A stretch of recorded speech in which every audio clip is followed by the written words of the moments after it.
1360ခုဒေါ်သလင်းလဆန်း8ရက်နေ့မွန်ပြည်နယ်မော်လမြိုင်မြို့နယ်ဖားအောက်ကြီးရွာ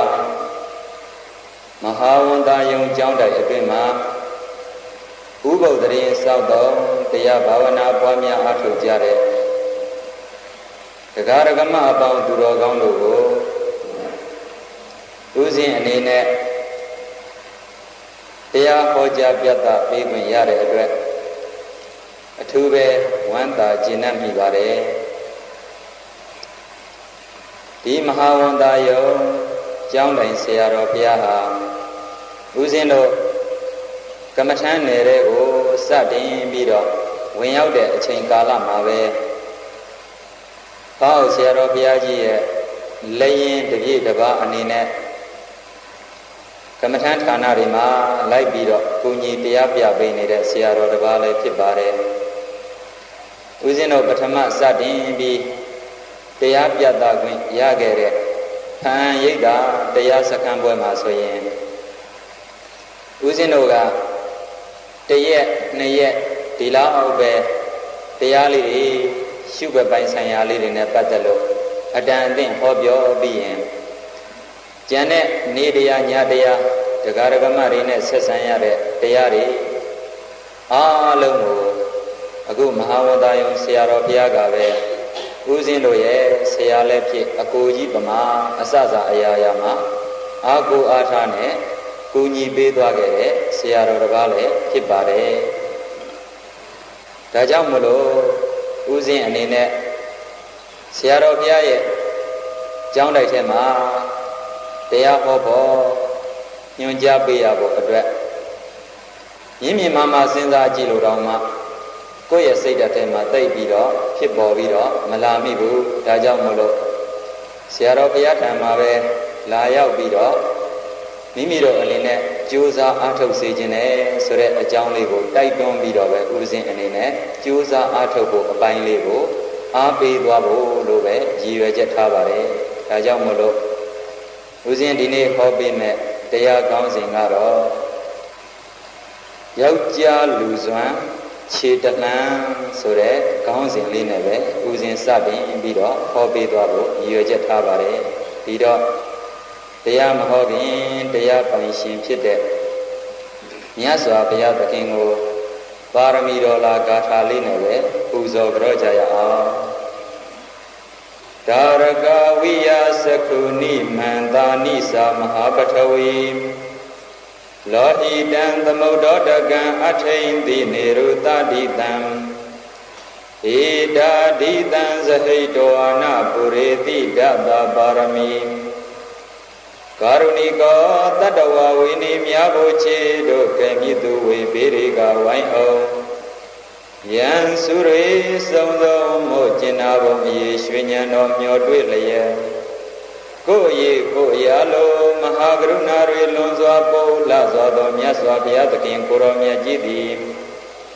တတ္တနန္တရဏတယသန္တရာကျော်ဓမျောမျော၌အတောမတဒုက္ခထက်လျက်ဖိကြပေရေတတ္တဝါတွေကိုခိမာတောင်းကံနိဗ္ဗာန်သို့ပြောင်းတန်းလွယ်ကူပို့ဆောင်တော်မူခြင်းငှာဒါရကဝိယသကုဏိဟိုထကောင်းခင်ပေါ်ကျစဉ်သို့တွေ့လျင်မရမြောင်များလာသည့်မျက်လုံးတော်အစုံတို့ကို၎င်းမဟာပထဝီမန္တာနိစ2,400,000လူပေါင်းများတီမဟာပထဝီသို့တွေ့ညီများပြကိုသားတော်တို့ကို၎င်းလောဟိတံသမုဒ္ဒောတကံသမုဒ္ဒရာယေမကလေသည့်နိနီထွေးထွေးကိုသွေးတော်တို့ကို၎င်းအထိန်တိနေရုတတိတံမြင့်မို့တောင်းမင်းမကလျင်သည်အတွင်ဒီမျိုးကိုရိုးတော်တို့ကို၎င်းဇဟိတောအနာနှမျောမတွန်ရဲ့ရဲ့ဆက်ဆက်ကြည်စွန့်လျက်သာလျင်ပါရမီဖျားဖြစ်ရန်အကြောင်းကံဘုဆရံစုံကြီးပါရမီတော်တို့ကိုဘုရေတိမဆုံးမနစ်အာတိလုံးလဝါယမဖြင့်နေညမသွေပြုစုစည်းဘူးတော်မူခဲ့ပါပေသည်တကားတေထိုဘုရားဖြစ်ပုံယုံကြည်ပေတောင်းသင်သူတော်ကောင်းအပေါင်းတို့သည် ဆရာမင်္ဂလံတွင်ပါနတန်ယမံပေါင်းအောင်ညောင်းအောင်ရာမင်္ဂလာသည်ဟောတုယနေ့ယခုအစပြု၍စုစုကုန်လုံးပြည့်စုံနိုင်ကြပါစေကုန်သတည်း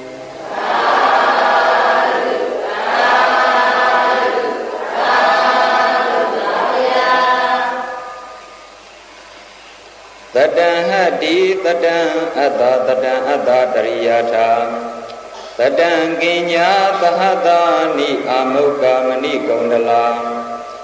ဧကတပဒဝိတိဟာရတကလနာဂန္တိသောလသိ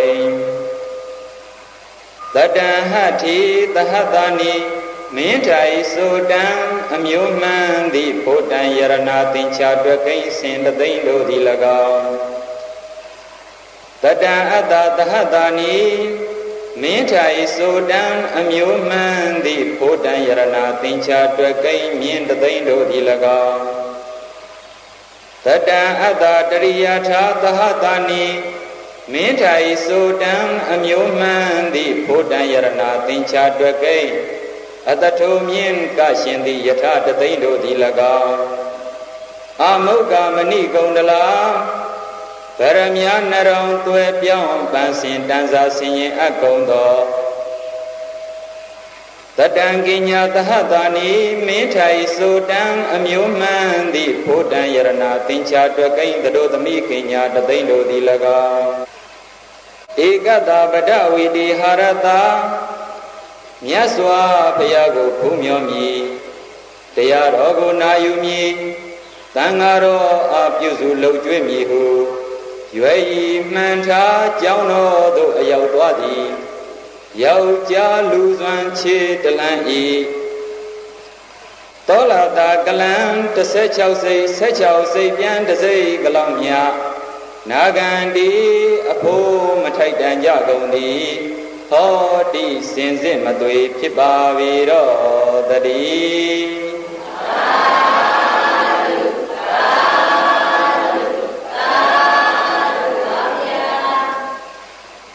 မြတ်စွာဘုရားကိုဖူးမြော်မယ်တရားတော်ကိုနာယူမယ်တန်ဃာတော်ကိုပြုစုလုပ်ကျွေးမယ်ဆိုတဲ့ရွယ်ဤမှန်းထားအကြောင်းတော်သို့အရောက်သွားတဲ့ယောက်ျားလူစွမ်းခြေတလှမ်းနဲ့ခြေလှမ်းပေါင်းများစွာနဲ့ရောက်လာကြတဲ့အခုတရားဓမ္မအပေါင်းသူတော်ကောင်းတွေရဲ့ခြေလှမ်းလေးတွေတလှမ်းတလှမ်းရဲ့တန်ဖိုးကိုလောကနမူနာထားပြီးတော့ခိုင်းပြရရင်တော့စင်တသိမ့်မြင်းတသိမ့်ယထာတသိမ့်သရိုသမီးကညာတသိမ့်မြမက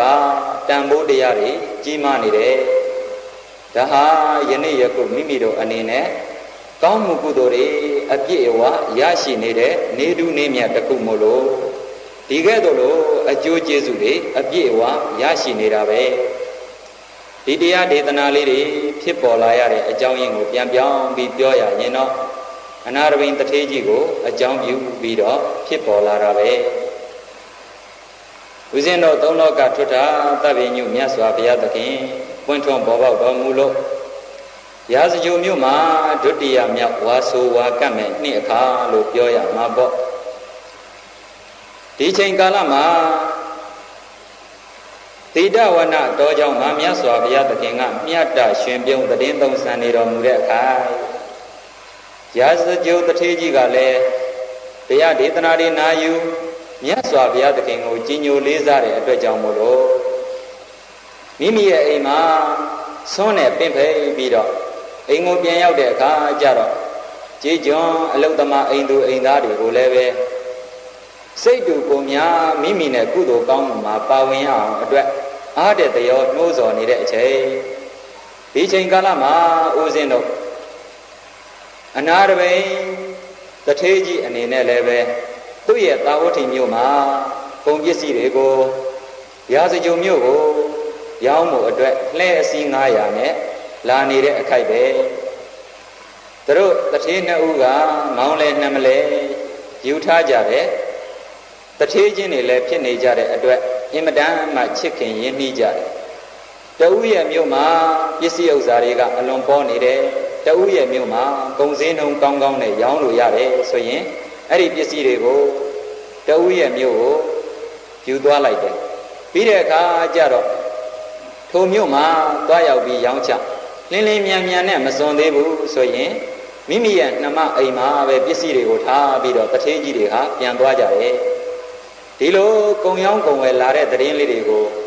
ခရီးတဝက်လောက်ကိုဒါမှမဟုတ်ရင်ခရီးအတန်အသင့်ရောက်တဲ့အချိန်မှာတယောက်နဲ့တယောက်သတင်းစကားလေးတွေလှမ်းပြီးတော့အကြောင်းကြားလိုက်ရင်သတင်းကြားတဲ့အချိန်မှာပဲဒီဘက်ကသတင်းစကားကိုနားထောင်ရတဲ့တထေးကြီးအနေနဲ့မိမိရဲ့အိမ်မှာပြုတ်ွယ်ကိစ္စအဝဝတွေကိုအကုန်လုံးလွှဲထားလိုက်ပြီးတော့ဂုံကုသရောင်းဝယ်ကိုလာတဲ့တထေးကြီးတံကိုအလင်းမြန်သွားဝမ်းမြောက်ပွဲနှုတ်ခွန်းဆက်သားမှုစကားတွေကိုပြောကြပြီးတော့ယထာတစည်းထဲမှာပဲနှစ်ယောက်အတူတူစီးပြီးတော့မြို့တွင်းကိုဝင်လာကြတယ်ဒီလောက်အထိချစ်ခင်မြတ်နိုးမှုတွေရှိခဲ့ကြသို့တော့ဒီနေ့မှာတော့နာရဝိန်တထေးကြီးဂုံကုသရောင်းဝယ်ကိုအတွက်ရာဇကြိုမြို့ကိုလာနေပြီဆိုတဲ့သတင်းစကားကိုရာဇကြိုတထေးကြီးအနေနဲ့ကြားယုံပင်ကြားလိုက်တဲ့သဘောလေးအနေနဲ့ပဲလက်ခံလိုက်တယ်သိပ်ပြီးတော့စိတ်ထဲမှာအထူးအလေးကရုမပြုတ်နိုင်ဘူးသူ့ရဲ့ယင်ထဲမှာဘုရားယရဏတရားယရဏသံဃာယရဏဆိုတဲ့ယရဏ၃ပါးကလွှမ်းမိုးသွားပြီဒါကြောင့်မို့လို့မိမိရဲ့အသက်တဆုံးကိုယ်ွယ်စီးကပ်ရမယ်ယရဏ၃ပါးကိုပဲအဓိကထားပြီးတော့ယရဏ၃ပါးအတွက်ပြင်ဆင်မှုတွေကိုပြုနေခဲ့ဒီချိန်ကာလမှာနာရဝိန်တထေးကြီးအနေနဲ့လဲငါရဲ့မိတ်ဆွေရာဇကြိုတထေးတော့ငါ့ကိုဘယ်နေရာမှာတော့ကြိုမှာပဲဘယ်နေရာမှာတော့ကြိုမှာပဲဆိုပြီးတော့မျှော်လင့်ချက်ကလေးတွေနဲ့ယထာကိုစီးပြီးတော့လာလိုက်တာနောက်ဆုံး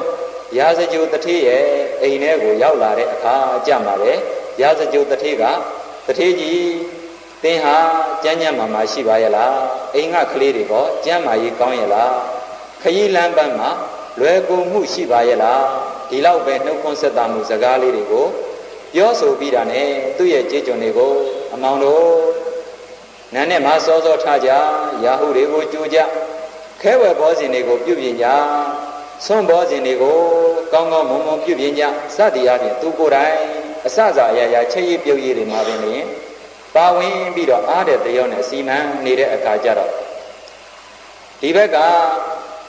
အနာရဝိန်တထေးကြီးအနေနဲ့လဲစဉ်းစားတယ်။ဩငါရဲ့မိတ်ဆွေဟာသူ့ကိုတခြားတထေးတဦးရဲ့သမီးယရနာကိုပဲသူ့ရဲ့သားအတွက်ယူဆောင်မှုအတွက်ပြုလုပ်နေသလားသို့မဟုတ်သူ့ရဲ့သမီးကညာကိုပဲတခြားတထေးသားတယောက်အတွက်ပေးဆက်ဖို့ပြင်ဆင်နေသလားဒါမှမဟုတ်ရင်ပိမိတာရရှင်မြင်းကြီးနဲ့တကွစစ်တီဘိုးဘာတွေကိုပဲမိမိရဲ့အိမ်မှာအလှူဒါနပြုဖို့အတွက်ပင့်ဖိတ်ထားလေရောသလားအနာရဝိန်တထေးကြီးရဲ့စိတ်ထဲမှာဒီလောက်အထိကိုထင်မြင်သွားတယ်ဒါကတယောက်နဲ့တယောက်တငယ်ချင်းအချင်းချင်းယောနီသောမနတိကာရထားကြတာပဲမိတ်ဆွေအပေါင်းအသင်းချင်းချင်းမှာတယောက်နဲ့တယောက်ဒီလိုယောနီသောမနတိကာရလေးတွေထားကြဖို့မကောင်းဘူးလားကောင်းတယ်ဟာငါမြို့ကိုလာလိုက်တဲ့အချိန်ကြတော့ငါကမြို့ပြင်ထွက်ပြီးတော့စီးကြိုလိုက်ရတာသူ့မြို့ကိုလာတဲ့အခါကျတော့ငါ့ကိုသူ့ဘက်ကဒီလိုစီးကြိုမှုမရဘူးအေးငါမြို့ကိုလာမစေဒင်းကိုဒီလိုပဲထားလိုက်မယ်ဆိုတဲ့စိတ်ဓာတ်မျိုးနဲ့နှလုံးသွင်းသလားမသွင်းဘူးဒါဟာယောနီသောမနတိကာရပဲယောနီသောမနတိကာရဖြစ်ပြီဆိုလို့ရှိရင်တယောက်နဲ့တယောက်မိတ်ဆွေအပေါင်းအသင်းချင်းချင်းကလက်တွဲမပြုတ်စတန်သွားနိုင်တဲ့သဘောရှိတယ်ဒါကြောင့်မို့လို့အစစအရာရာလေးတွေမှာသီးခံစိတ်ကလေးတွေကိုမွေးပြီးတော့မိမိအနေနဲ့အင်မတန်မှကြော်ကြတဲ့တထေးကြီးတူဖြစ်ပေမဲ့လို့သူ့ရဲ့ရာဇကြိုတထေးရဲ့အိမ်ထဲကိုရောက်လာတဲ့အချိန်မှာတထေးကြီးသင်အနေနဲ့ကြမ်းမာပါရဲ့လားသင်ရဲ့ကလေးတွေကြမ်းမာပါရဲ့လားဒီလောက်ကလေးပဲနှုတ်ခွန်းဆက်တာပြီးတော့သူ့ကိုလှည့်မကြည့်ပဲနဲ့ပြုပွဲကိစ္စတွေကိုပဲသွားရောက်ပြုနေတယ်ရာဇကြိုတထေးအပေါ်မှာမိတ်ဆွေစစ်မိတ်ဆွေမှန်တို့ရဲ့ထားတင်ထားလိုက်တဲ့ယောနီသောမနတိကာရနဲ့သီးခံပြီးတော့ပဲခိတ္တကနာစောင့်နေလိုက်တယ်အဲ့ဒီအချိန်ကာလလေးမှာရာဇကြိုတထေးကလည်းသူ့ရဲ့ပြုပြင်ပွဲကိစ္စတွေကိုပြုပြင်ပြီးတဲ့အခါကျတော့အနာရဝိန်တထေးကြီးထံလာပြီးတော့တထေးကြီးသင်ကျမ်းမာရေးကောင်းပါရဲ့လားစသည်အပြင်မြတ်မြတ်တာစကားလေးတွေပြောလိုက်တော့အနာရဝိန်တထေးအနေနဲ့လည်းရာဇကြိုတထေးတခြားအချိန်တွေမှာကျွန်ုပ်လာတယ်ဆိုရင်သင်ဟာပြုဝယ်ကိစ္စအဝဝကိုအကုန်လုံးရပ်ထားလိုက်ပြီးတော့ကျွန်ုပ်နဲ့နာသာလျင်ချစ်ခင်မွယ်စကားတွေကိုပြောဆိုတယ်အခုတော့သင်မှာမိမိရဲ့သမီးကိုသူတစ်ပါးကိုပေးမဲ့ပွဲတွေများရှိနေသလားဒါမှမဟုတ်ရင် သူတစ်ပါးရဲ့သမီးကညာကိုပဲဆောင်ယူမဲ့ပွဲတွေရှိနေသလားဒါမှမဟုတ်ရင်ဗိမိသာရရှင်မြင်းကြီးတဲ့တကွာစစ်တီဘိုးဘာတွေကိုပဲပင့်ဖိတ်ပြီးတော့အလှူဒါနကောင်းမှုကုသိုလ်ပြုဖို့ရည်ရွယ်ချက်ထားပါသလားမေးလိုက်တော့ရာဇကြိုတထေးကနာရဘိန်တထေးကြီးသင်ပြောတဲ့စကားဟာတခုမှမပြည့်စုံဘူးကွယ်အမှန်တကယ်ဖြစ်ပေါ်လာခြင်းကတော့တို့တိုင်းနိုင်ငံမှာသုံးလောကထွတ်ထားတပ်ပင်ညုမြတ်စွာဘုရားသခင်နဲ့ယဟန်တန်ဃာတွေကြွရောက်သတင်းသုံးနေတယ်ဒါကြောင့်မို့လို့မြတ်စွာဘုရားအမှုရှိတဲ့ယဟန်တန်ဃာပရိသတ်တွေကိုပင့်ဖယ်ပြီးတော့ဆွမ်းကြွေးမွေးဆက်ကလှူဒန်းတဲ့ကောင်းမှုမင်္ဂလာပြုဖို့အတွက်သာလျင်စီရင်နေခြင်းဖြစ်တယ်ဆိုတဲ့သတင်းစကားလေးကိုပြောလိုက်တော့အနာရဘိန်တထေးကြီးအနေနဲ့ဗုဒ္ဓဖယားဆိုတဲ့အတန်လေးကိုကြားလိုက်ရတာနဲ့ပင်လျင်သူ့မှာအင်မတန်မှနှစ်သက်တဲ့ပီတိတရားတွေပေါ်လာတယ်ဒီပီတိရဲ့စွမ်းဟုန်ကအင်မတန်မှအားကောင်းတဲ့အခါအနာရဘိန်တထေးကြီးမှာရာဇကြိုတထေးပြောကြတဲ့စကားကိုပင်လျင်ဆက်လက်ပြီးတော့နာယူနိုင်လောက်တဲ့စိတ်ဓာတ်တွေမရှိဘဲနဲ့တတိမေ့မျောသွားတယ်လို့အင်မတန်မှနှစ်သက်တဲ့ပီတိတရားတွေဖြစ်ပေါ်သွားတယ်ပြီးတဲ့အခါကြမှာရာဇကြိုတထေးသင်အနေနဲ့ဗုဒ္ဓဖယားလိုပဲပြောလိုက်လေသလားမိမိရဲ့နားကိုပင်လျင်မိမိမယုံကြည်တဲ့သဘောနဲ့ပြန်လဲပြီးမေးလိုက်တဲ့အခါဟုတ်ပါတယ်အနာရဘိန်တထေးတို့တိုင်းနိုင်ငံမှာဗုဒ္ဓဟာရောက်ရှိနေပါပြီဒီသတင်းစကားကိုကြားလိုက်တဲ့အခါမှာသုံးချိန်လုံးလုံးပီတိတွေနဲ့ထုံမွန်းပြီးတော့မေ့မျောသွားလို့အင်မတန်မှနှစ်သက်တဲ့စိတ်ဓာတ်တွေဖြစ်ခဲ့ရတယ်ဗုဒ္ဓတိကောသောအတိတုံလဘတရောကာကထာဗုဒ္ဓဘာဝောလောကီတတမဝိဘာဝိဝိဝိဒဟိတဒုက္ခံတာရဝပတ္ထယန္တာအစရှိတဲ့ဟိုမဟာနမကာရဘုရားရှိခိုးလေးတွေဗုဒ္ဓတိကောသောလောကမှာဘုရားဆိုတဲ့အတန်ကိုတော်လဲပဲအလွန်ကြားရခဲသေးတယ်ကာကထာဗုဒ္ဓဘာဝောဘုရားရဲ့အဖြစ်ဆိုတာအဘယ်မှာဆိုးပွဲရရှိပါအံ့တော်မှာလဲဒါကြောင့်မလို့ရာဇကြိုတထေးခုချိန်ကာလမှာပဲသုံးလောကထွတ်ထားတပ်ပင်ညုမြတ်စွာဘုရားကိုသွားရောက်ပြီးတော့ပူးမြော်လိုပါတယ်တောင်းဆိုလိုက်တဲ့အခါကြတော့အချိန်ကလည်းညချမ်းအချိန်ကာလကိုစတင်ပြီးတော့ရောက်နေပြီဖြစ်တဲ့အတွက်ရာဇကြိုတထေးကနန်းနဲ့မိုးတော့အလင်းရောက်တဲ့အခါကြမှာပဲမြတ်စွာဘုရားထံကိုသွားရောက်ပြီးတော့ပူးမြော်ဖို့အကြောင်းပြောကြတော့အနာရဘိန်တထေးကြီးအနေနဲ့ဝမ်းသာလိုက်တာမိမိရဲ့နောက်မှာပါလာတဲ့ပရိသတ်ကိုလည်းအကုန်မေ့သွားပြီမိမိရဲ့ပစ္စည်းဥစ္စာတွေကိုသုံးပြီးသိမ်းစီမဲ့စိတ်ဓာတ်ကိုလည်းအကုန်မေ့သွားပြီရုပ်စွာဆုံးအဲ့ဒီညနေစာလေးကိုစားဖို့ကိုပင်လျင်မေ့သွားပြီဘုံ9ဆင့်မြင့်တဲ့ပြတ်သားရဲ့အပေါ်ဓာတ်ကိုတဲပြီးတော့ကြက်တရေရှိတဲ့တိုက်ခန်းမှာအဟောဗုဒ္ဓဖယားဆိုပြီးတော့ဒါလျင်ဗုဒ္ဓနုတ္တိဂုဏ်တွေကိုအာယုံယူပြီးတော့ပွားများအားထုတ်နေတယ်ဒီလိုပွားများအားထုတ်ရင်းနဲ့ပဲအိပ်ပျော်သွားတဲ့အချိန်ကာလညဥ်ဥယျံကိုလွန်မြောက်တဲ့အချိန်ကာလမှာပဲအိယာကနေနိုးထလာတဲ့အချိန်ဗုဒ္ဓနုတ္တိကမ္မထံကိုပွားများအားထုတ်နေတဲ့စိတ်ရဲ့အရှိန်အဝါပီတိရဲ့စွမ်းဟုန်တွေကြောင့်နေဝန်းကြီးထွက်နေတဲ့အလားမိမိရဲ့စီမီတထောင်ထွန်းညီပြီးတော့ထားတဲ့အလားခမ်းမကြီးတစ်ခုလုံးကလင်းရောင်ကြီးတွေနဲ့ဖြာနေပြီဘာဖြစ်လို့လဲဒီချိန်ကာလမှာအရဟံဂုဏ်တော်ကိုပွားများအားထုတ်ထားတဲ့မြတ်စွာဘုရားသခင်ရဲ့ဂုဏ်တော်ကိုအာရုံယူပြီးပွားများအားထုတ်နေတဲ့ဒီအနာရဘိန်တထေးကြီးမှာခုတ်တကာပီတိခေါ်တဲ့သေးငယ်တဲ့ကြက်သိမ်မွင်းကြီးထားပြီးတော့ဖြစ်ပေါ်လာခဲ့တဲ့ပီတိတရားလေးတွေကနေတဆင့်ခဏိကာပီတိဆိုပြီးတော့လျှက်စစ်ပြက်တက်ကဲ့သို့တစ်ဖြတ်ပြန်နဲ့မိမိရဲ့ခန္ဓာကိုယ်မှာပီတိတရားတွေဟာစွမ်းဟောင်တွေကအင်မတန်မှအားကောင်းလာတယ်အဲ့ဒီကနေပြီးတော့ဩကန္တိကပီတိပင်လေဒီလိုင်းကြီးတွေကမ်းခြေကိုလာရောက်ပြီးတော့ရိုက်ခတ်သလိုမိမိရဲ့ရင်ထဲမှာတလှလှတလိမ့်လိမ့်နဲ့ပီတိတရားတွေကအင်မတန်မှအားကောင်းလာတယ်အဲ့ဒီကနေပြီးတော့ဥပေက္ခပီတိခေါ်တဲ့ လေထဲကိုလွင့်ပြန်ပြီးတော့မြောက်တက်သွားစေနိုင်လောက်တဲ့စွမ်းရည်တတ္တိနဲ့ပြည့်စုံနေတဲ့ပီတိတရားတွေဖြစ်ပေါ်လာတယ်ဒီကနေပြီးတော့ဖရဏပီတိဂွန်းစီထိတော့မိမိတို့ရဲ့လဲဝါကွန်းလေးတွေကိုစီခွက်ထဲကိုပြေးပြီးတော့ချလိုက်မယ်ဆိုရင်စီရဲ့အစလေးကိုထိလိုက်တာနဲ့စီတွေကဒီလဲဝါကွန်းတွေကိုစိမ့်ပြီးတော့ဝင်လာတဲ့ပုံစံမျိုးအနေနဲ့မိမိရဲ့ခန္ဓာကိုယ်မှာလည်းတစ်ဖိတ်မဲ့တအိမ်အိမ်နဲ့အင်မတန်မှမွန်မြတ်တဲ့စိတ်တွေကြောင့်ဖြစ်ပေါ်လာတဲ့စိတ်တစားရုပ်တွေနဲ့ထုံမွှန်းလိုက်တဲ့အခါမွန်မြတ်တဲ့စိတ်တစားရုပ်တွေအလင်းရောင်ကြီးစွမ်းအားကိုဖြစ်စေနိုင်တဲ့သဘောရှိတယ်တရားဘာဝနာပွားများအားထုတ်ထားတဲ့ယောဂီနွယ်ဝင်သူတော်စင်တွေအနေနဲ့ဥပဇာရတမာတိကိုရောက်ရှိလာပြီဆိုရင်မိမိရဲ့ဝိညာဉ်ပတ်ချာမှာလင်းရောင်ကြီးတွေကိုမြင်နိုင်တဲ့စွမ်းအားတွေရှိပါတယ်ဘေးအထိုင်ကြည့်တဲ့ပုဂ္ဂိုလ်အနေနဲ့မမြင်နိုင်တော့လဲရှုမှတ်နေတဲ့ယောဂီအနေနဲ့မြင်နိုင်တဲ့စွမ်းအားတွေအပြည့်အဝရှိတယ်ဒီရဲ့လင်းရောင်ကြီးတွေကဘာကြောင့်ဖြစ်လာတာလဲဆိုရင်ခုနကမွန်မြတ်တဲ့စိတ်တွေကြောင့်ဟရိယဝတ္ထုယုတ်ကိုမိတွဲပြီးစိတ်တစားယုတ်တွေဟာခန္ဓာကိုယ်အနှံ့အပြားကိုပြန့်နှံ့ပြီးသွားတယ်အဲ့ဒီပြန့်နှံ့ပြီးသွားတဲ့စိတ်တစားယုတ်တွေမှာလည်းပဲ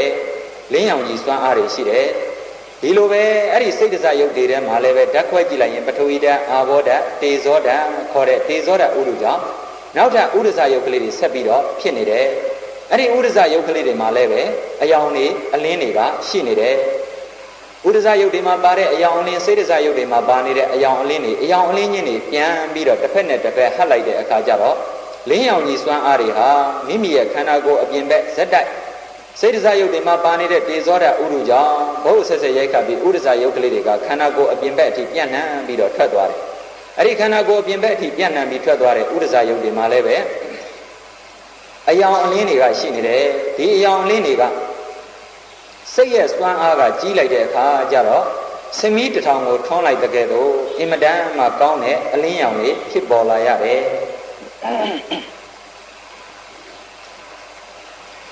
ဒါကြောင့်မို့လို့ငါဖြင့်ပမာဒတရားတွေကနှိမ့်ဆက်လေးစွာနာနဲ့မိုးတောက်လို့တောင်မှနေဝန်းကြီးပင်လည်းထွက်ပြူလာပါဘောကောလားဆိုပြီးတော့အိယာကထားပြီးတော့ဈဉ္ညာဥကိုဆင်းလိုက်တဲ့အခါအကြမှာလာဝန်းကြီးကိုလှမ်းပြီးတော့မြင်ရတော့ညစ်ဥယံလွန်ယုံမဲ့ရှိပါသေးသလားဆိုပြီးတော့မိမိရဲ့အိယာညောင်ဆောင်ပေါ်မှာခိတ္တခဏပြန်ပြီးတော့လှဲလိုက်တယ်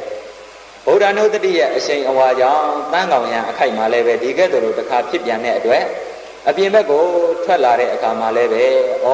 တန်းကောင်ရံသာရှိပါသေးသလားဆိုပြီးတော့ပြန်လဲပြီးတော့အိတ်ခမ်းထဲကိုဝင်ခဲ့ရတယ်ဒီလိုနဲ့မိုးတောက်ရံကိုရောက်လာတဲ့အချိန်မှာတော့လင်းရောင်ကြီးတွေကလည်းအားကောင်းလာရောင်ကိုကြည့်လိုက်တဲ့အခါကျတော့လည်းမိုးတောက်ရံအချိန်ကာလကိုရောက်နေပြီဆိုတာကိုသိတဲ့အခါကျတော့ဘုံ90မြင့်နဲ့ပြတ်တက်ကနေဆင်းလာခဲ့တဲ့တကားတွေကိုဘယ်သူမှဖွင့်ပေးစရာမလိုဘူးဘုံကံကြီးမားတဲ့ပုဂ္ဂိုလ်တွေရဲ့ဓမ္မရာတွေပဲဒီလိုနဲ့ရာဇကြုံမျိုးတွေကနေပြီးတော့တိတဝနာတော့တိဝကတကားဘက်ကနေပြီးတော့ထွက်မယ်လို့ရည်ရွယ်လိုက်တဲ့အခါမှာလည်းပဲတကဆောင်ဖြစ်တဲ့တိဝကနတ်ဘလူကြီးကမြတ်စွာဘုရားသခင်ကိုတစ်ကြိမ်တစ်ခါဖူးမြော်လိုက်ရုံနဲ့မြတ်စွာဘုရားသခင်ရဲ့တပည့်တာဝကဖြစ်မယ်ဘုံကံကြီးမားတဲ့တထေးကြီးတူကိုငါအနေနဲ့တကားပိတ်ထားလို့မတော်ဘူးဆိုပြီးတော့တကားကိုအလိုလိုပဲဖွင့်ပေးလိုက်တယ်ဒီအခါမှာမိမိရဲ့လင်းရောင်ကြီးစွမ်းအားတွေကိုအသုံးချပြီးတော့မြို့ပြင်ကိုပဲထွက်ခဲ့တယ်မြို့ပြင်ကိုရောက်လိုက်တဲ့အချိန်ကာလမှာတော့ရာဇကြိုမြို့က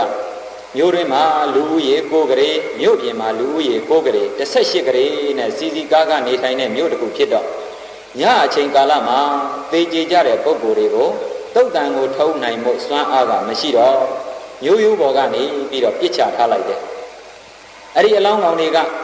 ပွင့်ရသားပြစ်နေတဲ့တကားကနေထွက်လိုက်တယ်အနာရဝိတထေးကြီးရဲ့ခြေထောက်နဲ့သွားပြီးတော့တိုက်ခတ်မိတာဖြစ်သွားတယ်အလောင်းကောင်တစ်ခုကိုခြေထောက်နဲ့တိုက်ပြီးအလောင်းကောင်တစ်ခုကိုသွားပြီးတော့နင်းမိလိုက်တဲ့အခါကျတော့ရင်မမွဲရောင်တွေကလည်းဝေါကနေထပြန်သွားတော့မကောင်းတဲ့အနံ့တွေကိုရရှိတဲ့အခါစိုးရင်ထိတ်လန့်တဲ့စိတ်ဓာတ်တွေဖြစ်သွားတယ်အဲ့ဒီအခါကျတော့ရှေ့ပိုင်းကကောင်းမြတ်တဲ့စိတ်ဓာတ်တွေကြောင့်ဖြစ်ပေါ်လာရတဲ့စိတ်ဒဇယုတ်တွေမှာပါနေတဲ့ဥဒဇယုတ်တွေမှာပါနေတဲ့ယုတ်ကလန့်အယောင်အလင်းတွေကစိတ်ဒဇယုတ်တွေကအရှိန်ဝါတွေရော့ကျသွားတဲ့အတွက်အယောင်အလင်းတွေရဲ့အရှိန်ဝါတွေကရော့ကျသွားတယ်ဒီကာလမှာကြောက်ချင်းလန့်ချင်းတုန်လှုပ်ချင်းဆိုတဲ့သဘောတရားတွေဖြစ်လာတော့ခု ခုနကတကားဆောင်ဖြစ်နေတဲ့တိတဝနာနတ်ဘလူကြီးကပဲငါအနေနဲ့အားပေးတိုက်တွန်းမှုတစ်ခုတော့ပြုမှတော်တော့မယ်ဆိုပြီးတော့တတံဟတ္တိတတံအတ္တတတံအတ္တတရိယထာတတံကင်ညာသဟတာနိအာမုက္ခမဏိကုံတလာဧကတပဒဝိတိဟာရတကလနာဂန္တိသောလာသိမ့်မဟာသေတိအနာရဝိန်ဂုံသိမ့်လျံညိဩတထေကြီးတတံဟတ္တိသဟတာနိမင်းထိုင်ဆိုတံအမျိုးမှန်သည့်ဘုဒ္ဓံယရဏသင်္ချာတွကိဉ္စင်တသိမ့်တို့သည်၎င်းတတံအတ္တသဟတာနိမင်းထိုင်ဆိုတံအမျိုးမှန်သည့်ဘုဒ္ဓံယရဏသင်္ချာတွကိဉ္မြင့်တသိမ့်တို့သည်၎င်းတတံအတ္တတရိယထာမင်းထိုင်ဆိုတံအမျိုးမှန်သည့်ဘုဒ္ဓံယရဏသင်္ချာတွကိဉ္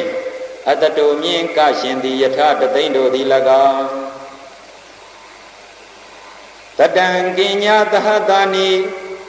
အာမုက္ခမဏိကုံတလာပရမညာနရောင်သွဲပြောင်းပန်းစင်တန်းစာဆင်ရင်အကုံတော်တတံကင်ညာသဟတာနိမင်းထိုင်ဆိုတံအမျိုးမှန်သည့်ဘုဒ္ဓံယရဏသင်္ချာတွကိဉ္ကရောသမိကင်ညာတသိမ့်တို့သည်၎င်းဧကတပဒဝိတိဟာရတာမြတ်စွာဘုရားကိုဖူးမြော်မည်ဘုရားတော်ကိုနာယူမည်သံဃာတော်အားပြုစုလှုပ်ကြွေးမည်ဟုရည်ရွယ်မှန်ထားကြောင်းတော်သို့အရောက်သွားသည်ယောက်ျားလူစွမ်းခြေတလန်းဤသောလာတာကလန်း16စိတ်16စိတ်ပြန်တစ်စိတ်ကလောင်းမြာနာဂန္ဒီအဖိုးမထိုက်တန်ကြကုန်ဆိုပြီးတော့နောက်ကနေအားပေးစကားလေးတွေပြောလိုက်တယ်။အိုးအနာရဝိတထေကြီးရှေ့သို့တက်ဆက်၍သာသွားပါလော။တထေကြီးရှေ့သို့ဆက်တက်၍သာသွားပါလော။သင်တထေကြီးအနေနဲ့ရှေ့သို့ဆက်တက်၍သွားခြင်းသည်ကောင်းမြတ်သောသွားခြင်းဖြစ်ပါတယ်။နောက်သို့ပြန်ဆုတ်ခြင်းသည်သင်တထေကြီးအတွက်အကျိုးမများပါစသည်အပြင်အားပေးစကားတွေတိုက်တွန်းလိုက်တဲ့အခါကျတော့ဟာငါမှအပေါ်ရှိနေတယ်ငါတယောက်တည်းမဟုတ်ဘူးဆိုပြီးတော့စိတ်ဓာတ်တွေကအင်မတန်မှရဲရင်ပြီးတော့ခုနကဗုဒ္ဓနုတ္တိကမ္မထန်တွေကိုပဲဆက်လက်ပြီးတော့ပွားများအားထုတ်ရင်းနဲ့ရှေ့သို့တည့်ပြီးဆက်သွားလိုက်တယ်ဒီချိန်ကာလမှာသုတ်တန်သိဉ္ဇိုင်းတစ်ခုကိုဖြတ်ပြီးတော့သွားရတဲ့အချိန်ကာလမှာလည်းပဲအလောင်းကောင်တွေကိုမြင်တွေ့ရတဲ့အခါစိတ်ဓာတ်တွေမှာကြောက်ရွံ့မှုတွေဖြစ်လာပြီးတော့နောက်သို့ဆုတ်ချင်တဲ့စိတ်ဓာတ်တွေဖြစ်လာတဲ့အချိန်ကာလမှာလည်းပဲခုနကတိတဝနနတ်ဘလူကအားပေးတိုက်တွန်းမှုနဲ့ရှေ့သို့ဆက်ပြီးတော့တက်ပြီးတော့သွားနိုင်ခဲ့တယ်ဒီလိုနဲ့မြတ်စွာဘုရားသခင်သတင်း300တိတဝနတောเจ้าကိုဆိုက်ရောက်သွားတဲ့အချိန်ကာလမှာတော့မြတ်စွာဘုရားသခင်အနေနဲ့လည်းခက်လန့်လန့်ကအနာရဘိန်တထေကြီးလာနေပြီဆိုတာကိုမြင်ရတဲ့အခါစီးကြိုးပြီးတော့ဇင်းညာဥကနေဆင်းသက်မိမိရဲ့ဗုဒ္ဓတေနာသနနေရာတော်မှာသတင်းသုံးပြီးတော့စီးကြိုနေလိုက်တယ်ဒီချိန်ကာလမှာအနာရဘိန်တထေကြီးအနေနဲ့လည်းစဉ်းစားတယ်လောကမှာဖရာလို့အမိခံနေကြတဲ့ပုဂ္ဂိုလ်တွေအများရှိကြတယ်ဒီတော့ဗုဒ္ဓအစစ်အနေနဲ့သိရဖို့အတွက်ငါရဲ့နာမည်ကတော့ကိုးကွယ်ရမဲ့ပုဂ္ဂိုလ်တွေကိုထမင်းအစရှိတယ်ဖေးလူတတ်တဲ့အတွက်ကြောင့်မလို့အနာရဘိန်ဆိုပြီးတော့နာမည်ကြော်ကြားနေတာကိုတော့လူသိများကြတယ်အမှန်ငါရဲ့နာမည်အရင်ဖြစ်တဲ့သုဒ္ဓထာအမည်ရှိတဲ့နာမည်ကိုသူ့အနေနဲ့ခေါ်ရင်တော့ကောင်းမှာပဲစသည်အပြင်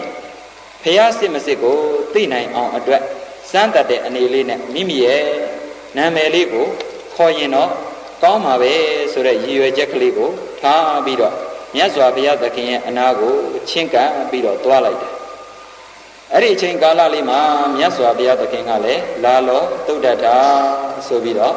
အေဟိသုဒ္ဓထာလာလောသုဒ္ဓထာဆိုပြီးတော့သူ့ကိုလှမ်းပြီးတော့ခေါ်လိုက်တယ်ဒီလိုခေါ်လိုက်တဲ့အချိန်ကာလကျတော့ဝမ်းသာလိုက်တာဩသုံးလောကထွဋ္ဌာတပ်ပညုမြတ်စွာဘုရားသခင်အစ်စ်တော်ဧကံဖြစ်ပြီဆိုပြီးမြတ်စွာဘုရားထံချင်းကမြတ်စွာဘုရားထံကို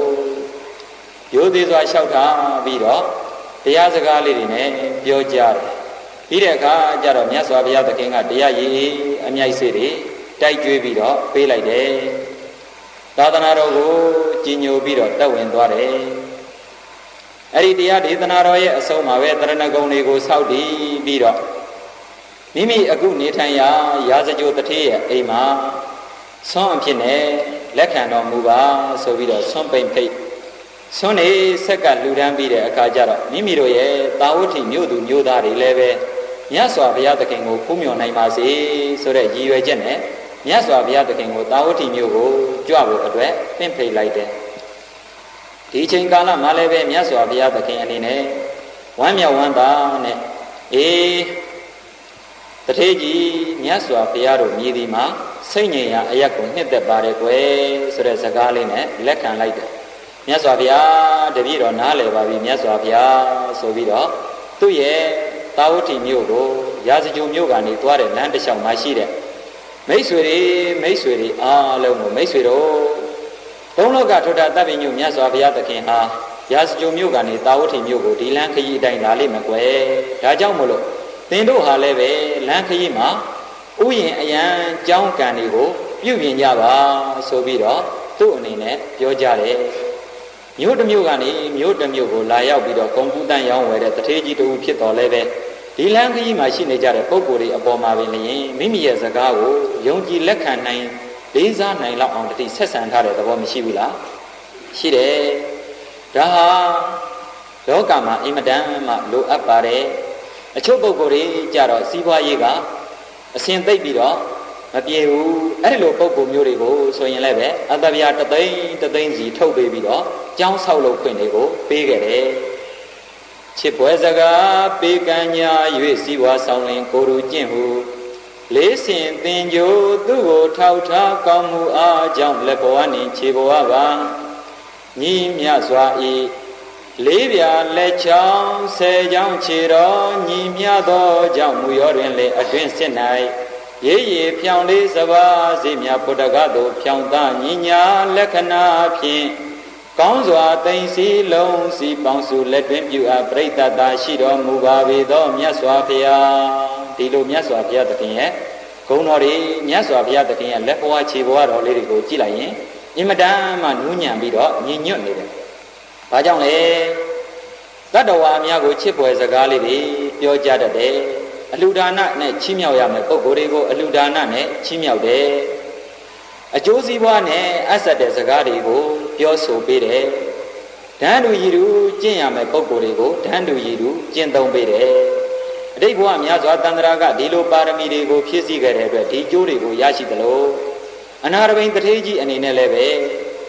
တွေ့ကြုံသမျှပုဂ္ဂိုလ်တွေအားလုံးကိုမိမိနဲ့ဓာန်တူရည်တူဆက်ဆံနိုင်တဲ့စွမ်းအားရှိတယ်။ချစ်ခင်မွေရာပိယဝါစာစကားလေးတွေကိုပြောဆိုပေးနိုင်တဲ့စွမ်းအားရှိတယ်။သူတို့အတွက်အကျိုးရှိမယ်လို့သိရတဲ့အတွက်ကြောင့်မို့လို့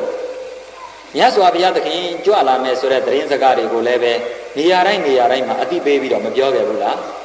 ပြောခဲ့တယ်ချစ်ပွဲစကားတွေလည်းဖြစ်တယ်သူတို့အတွက်အကျိုးရှိမယ်လို့လည်းယုံကြည်တယ်ဒီနေရာလေးမှာတချို့ပုဂ္ဂိုလ်တွေအနေနဲ့ကြပြန်တော့အစည်းအဝေးဥစ္စာကမပြည့်စုံမြန်မှုအဲ့ဒီလိုပုဂ္ဂိုလ်မျိုးတွေကြတော့ဘာလုပ်ပေးရလဲပေးလူပေးရတယ်အလှူဒါနကောင်းမှုကုသိုလ်လေးတွေနဲ့အတ္တဗျာတသိ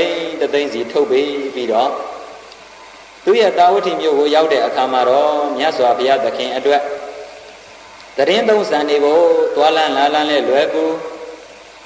နေရာအခင်းကျင်းလဲတပ်ပါရမြတိတ်ဆိတ်မှုလဲရတဲ့ဇေတမင်းသားရဲ့ဥယျာဉ်ကိုအတ္တဗျာချင်းထမ်းပြီးတော့ဝယ်ယူခဲ့တယ်ဒီလိုအတ္တဗျာချင်းထမ်းပြီးတော့ဝယ်ယူခဲ့တဲ့အချိန်ကာလမှာလည်းပဲ18ကလေးတော့အတ္တဗျာတို့ကိုမိမိအလိုရှိတဲ့အခါမှာအသုံးချဖို့အတွက်ဗန္နာတာတိုက်ထဲမှာထားတဲ့အတ္တဗျာတွေကိုလဲတွေနဲ့တစည်းပြီးတိုက်ပြီးတော့ဒီဇေတမင်းသားရဲ့ဥယျာဉ်မှာအတ္တဗျာတင်းကားချက်တွေကိုချပြီးသွားနေတာ18ကလေးကုံသွားတဲ့အချိန်ရောက်လာတဲ့အခါမှာအနာရဘိန်တထေးကြီးရဲ့မျက်နှာအင်မတန်မှပြုံးရွှင်ပြီးတော့ပီတိတွေနဲ့ဖြစ်လာတော့ဇေတမင်းသားကစဉ်းစားတယ်ဒီအနာရဘိန်တထေးကြီးဟာတပြေးနဲ့ကုန်ကြစိတ်တွေပိုပြီးတော့များလာလေသူ့ရဲ့မျက်နှာဟာပြုံးရွှင်အားတက်မှုတွေပိုပြီးတော့များလာလေဖြစ်လာတယ်ဒီအကြောင်းတရားဟာအကျိုးတော့ကြီးမှာပဲယုံကြည်ချက်အပြည့်အဝနဲ့နောက်ဆုံးနေရာလေးကိုရောက်တဲ့နေရာမှာတော့နာရဘိန်တထေးကြီးဒီနေရာကိုတော့ဆက်လက်ပြီးတော့မခင်းပါနဲ့ကျွန်ုပ်ရဲ့ကောင်းမှုကုသိုလ်အလှူဒါလျင်ဖြစ်ပါစေတော့ဆိုပြီးတော့ မုတ်ဦးမှာဘုံ80မြင့်နဲ့မုတ်ဦးကြီးကိုဇေတမင်းသားကဆောက်လုပ်ပြီးတော့လှူဒန်းခဲ့အဲ့ဒီလိုဆောက်လုပ်ပြီးတော့လှူဒန်းခဲ့တဲ့ကျောင်းတိုက်တော်ကြီးအတွင်းထဲမှာနောက်ထပ်အနာရဘိန်တထေးကြီးအနေနဲ့18ကတိကုန်ကြလောက်အောင်တရားဟောမယ်ဗိမာန်ကြီးတွေမြတ်စွာဘုရားသခင်သတင်းသုံးမဲ့ကန္နာဂုရီကျောင်းတော်ကြီးတွေရေရင်းရေကန်တွေနေ့တန်စင်ရာညတန်စင်ရာနေရာတွေအပြည့်အစုံနဲ့ပြုပြင်ပြီးတော့ကျောင်းတိုက်တော်ကြီးကိုဆောက်လိုက်လေထားလဲ18ကတိမြကုန်ကြသွားတယ်ဒီလို18ကတိကုန်ကြသွားပြီဆိုတဲ့အခါကြတော့မှမြတ်စွာဘုရားသခင်ကိုလှူဒန်းမယ်ဆိုပြီးတော့ပင့်ဖိတ်လိုက်တယ်ဒီလိုပင့်ဖိတ်လိုက်တဲ့အချိန်ကာလမှာမြတ်စွာဘုရားသခင်အနေနဲ့လည်းပဲခရီးယူဇနာတနေ့ကိုတယူဇနာခရီးနဲ့ခြေကျင်မဲ့ကြွားပြီးတော့ခရီးဒေသဇာတိကြွချီရင်နဲ့ခရီးလမ်းတစ်လျှောက်မှာရှိတဲ့ပုဂ္ဂိုလ်တွေကိုလည်းချီးမြှောက်မှုတွေကိုပြုခဲ့တယ်ဒီလိုနဲ့တာဝတိမြို့အနီးကိုရောက်လာပြီဆိုတဲ့သတင်းစကားကိုကြားရတဲ့အခါမှာတော့ပသိဏရီကောသလမင်းကြီးထံကိုသွားရောက်ပြီးတော့မင်းကြီးခုချိန်ကာလမှာသုံးလောကထွတ်တာတပ်ပိညုမြတ်စွာဘုရားကြွလာပါပြီမြတ်စွာဘုရားသခင်ကိုစီးကြိုခြင်းသည်အရှင်မင်းကြီးအတွက်လည်းမင်္ဂလာအပေါင်းနဲ့ခါညောင်စေနိုင်သလိုအကျွန်ုပ်အတွက်လည်းအကျိုးတရားအင်မတန်မှကြီးများပါတယ်ဒါကြောင့်မို့လို့အသင်မင်းကြီးရဲ့သမီးတော်သူမနာမင်းသမီးလေးကိုမြတ်စွာဘုရားသခင်ကိုစီးကြိုတဲ့နေရာမှာစေလွတ်ပေးတော်မူပါ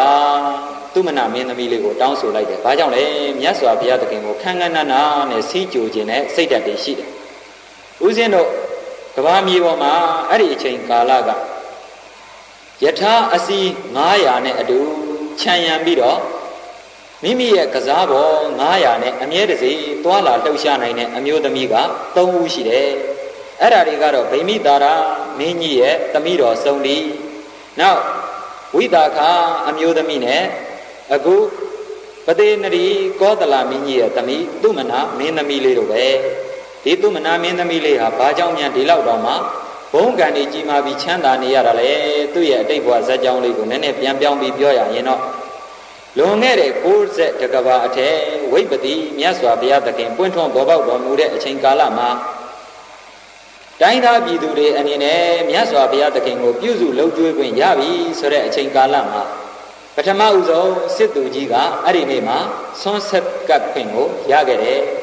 အဲ့ဒီလိုစစ်သူကြီးဆွမ်းဆက်ကပ်ခွင့်ရတဲ့နေ့မှာပဲဒီသူမနာအမျိုးကောင်းသမီးလေးရဲ့အမေဖြစ်တဲ့တထေးကတော်ကြီးကမိုးတယ်တထေးကြီးမရှိလို့သာတို့အရင်ဆုံးဆွမ်းမကပ်ရတာတထေးကြီးသာရှိခဲ့မယ်ဆိုရင်တို့ဟာအရင်ဆုံးမြတ်စွာဘုရားသခင်ကိုဆွမ်းကပ်ရမယ်ပုံကိုယ်လေးဖြစ်လိမ့်မယ်ဆိုပြီးတော့ငိုကြွေးလိုက်တဲ့အခါကျတော့သမီးဖြစ်တဲ့သူမနာမင်းသမီးအလောင်းလျာလေးက12နှစ်သမီးပဲရှိသေးတယ်အမေရဲ့ဝမ်းမနေပါနဲ့အဖေမရှိပါမယ်လို့ပထမဦးဆုံးမြတ်စွာဘုရားသခင်ကိုဆွမ်းကပ်နိုင်တဲ့ပုဂ္ဂိုလ်ဖြစ်အောင်ကြိုးစားပါမယ်အမေအနေနဲ့ဝမ်းမြောက်ဝမ်းသာတာနှုတ်ကနာဆွမ်းတွေကိုချက်ပါဆိုပြီးတော့နှုတ်ကနာဆွမ်းတွေကိုချက်ပြီးတဲ့အခါကျတော့အင်မတန်မှကောင်းမြတ်တဲ့ရွှေအုပ်နဲ့ထဲပြီးတော့အပေါ်ကနေမြက်လေးပန်းတွေကိုအကုန်လုံးဖုံးပြီးတော့မြက်လေးပန်းထုံကြီးတစ်ပွဲပြုတ်လုပ်ပြီးတော့လမ်းခရီးကနေစောင့်ကြုံနေလိုက်တယ်အဲ့ဒီအခါကျတော့စစ်သူကြီးရဲ့ပြိဿတွေကလည်းပဲမြတ်စွာဘုရားသခင်ကိုဆွမ်းဆက်ကပ်ဖို့ဆိုပြီးတွားရောက်ပြီးတော့ပင့်တဲ့အခါကျတော့ခုနကအမျိုးကောင်းသမီးလေးကလည်းပန်းထုံကြီးတစ်ပွဲပြုတ်လုပ်ထားတဲ့ဆွမ်းအုပ်ကိုရွဲ့ပြီးတော့သူကလမ်းထိပ်ကနေမြတ်စွာဘုရားသခင်ကိုကပ်ဖို့စောင့်နေတာအဲ့ဒီအခါကျတော့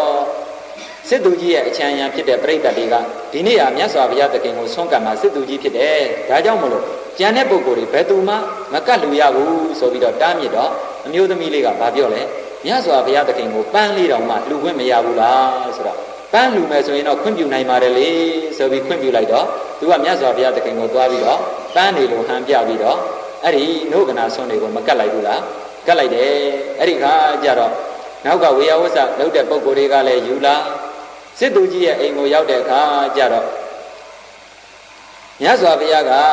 ကဲခုနကကတ်လိုက်တဲ့ဆွမ်းတွေကိုကတ်ဆမ်းပါဆိုတော့စစ်သူကြီးအနေနဲ့အထူးအံ့ဩသွားတယ်မြတ်စွာဘုရားဒီနေ့ဆွမ်းအလူရှင်ဟာတပည့်တော်ဖြစ်ပါတယ်မဟုတ်ဘူးစစ်သူကြီးလမ်းမှာပဲကတ်လိုက်တာပါပါတယ်ဆိုတော့ဖွင့်ကြည့်လိုက်တဲ့အခါကျတော့အထက်မှာနှုတ်ကနာဆွမ်းနေဖြစ်နေပြီ စစ်သူကြီးအနေနဲ့လဲသူတော်ကောင်းစိတ်ဓာတ်အပြည့်အဝရှိတယ်ငါလူရမယ်နေ့မှာဒင်းဟာငါအပေါ်မှာကြော်ကြော်လွှားလွှားနဲ့ဥဥပြပြလူသွားသလားဆိုတဲ့စိတ်ဓာတ်မျိုးလုံးဝမဖြစ်ဘူးဘယ်လိုဖြစ်လာလဲကြည်စံ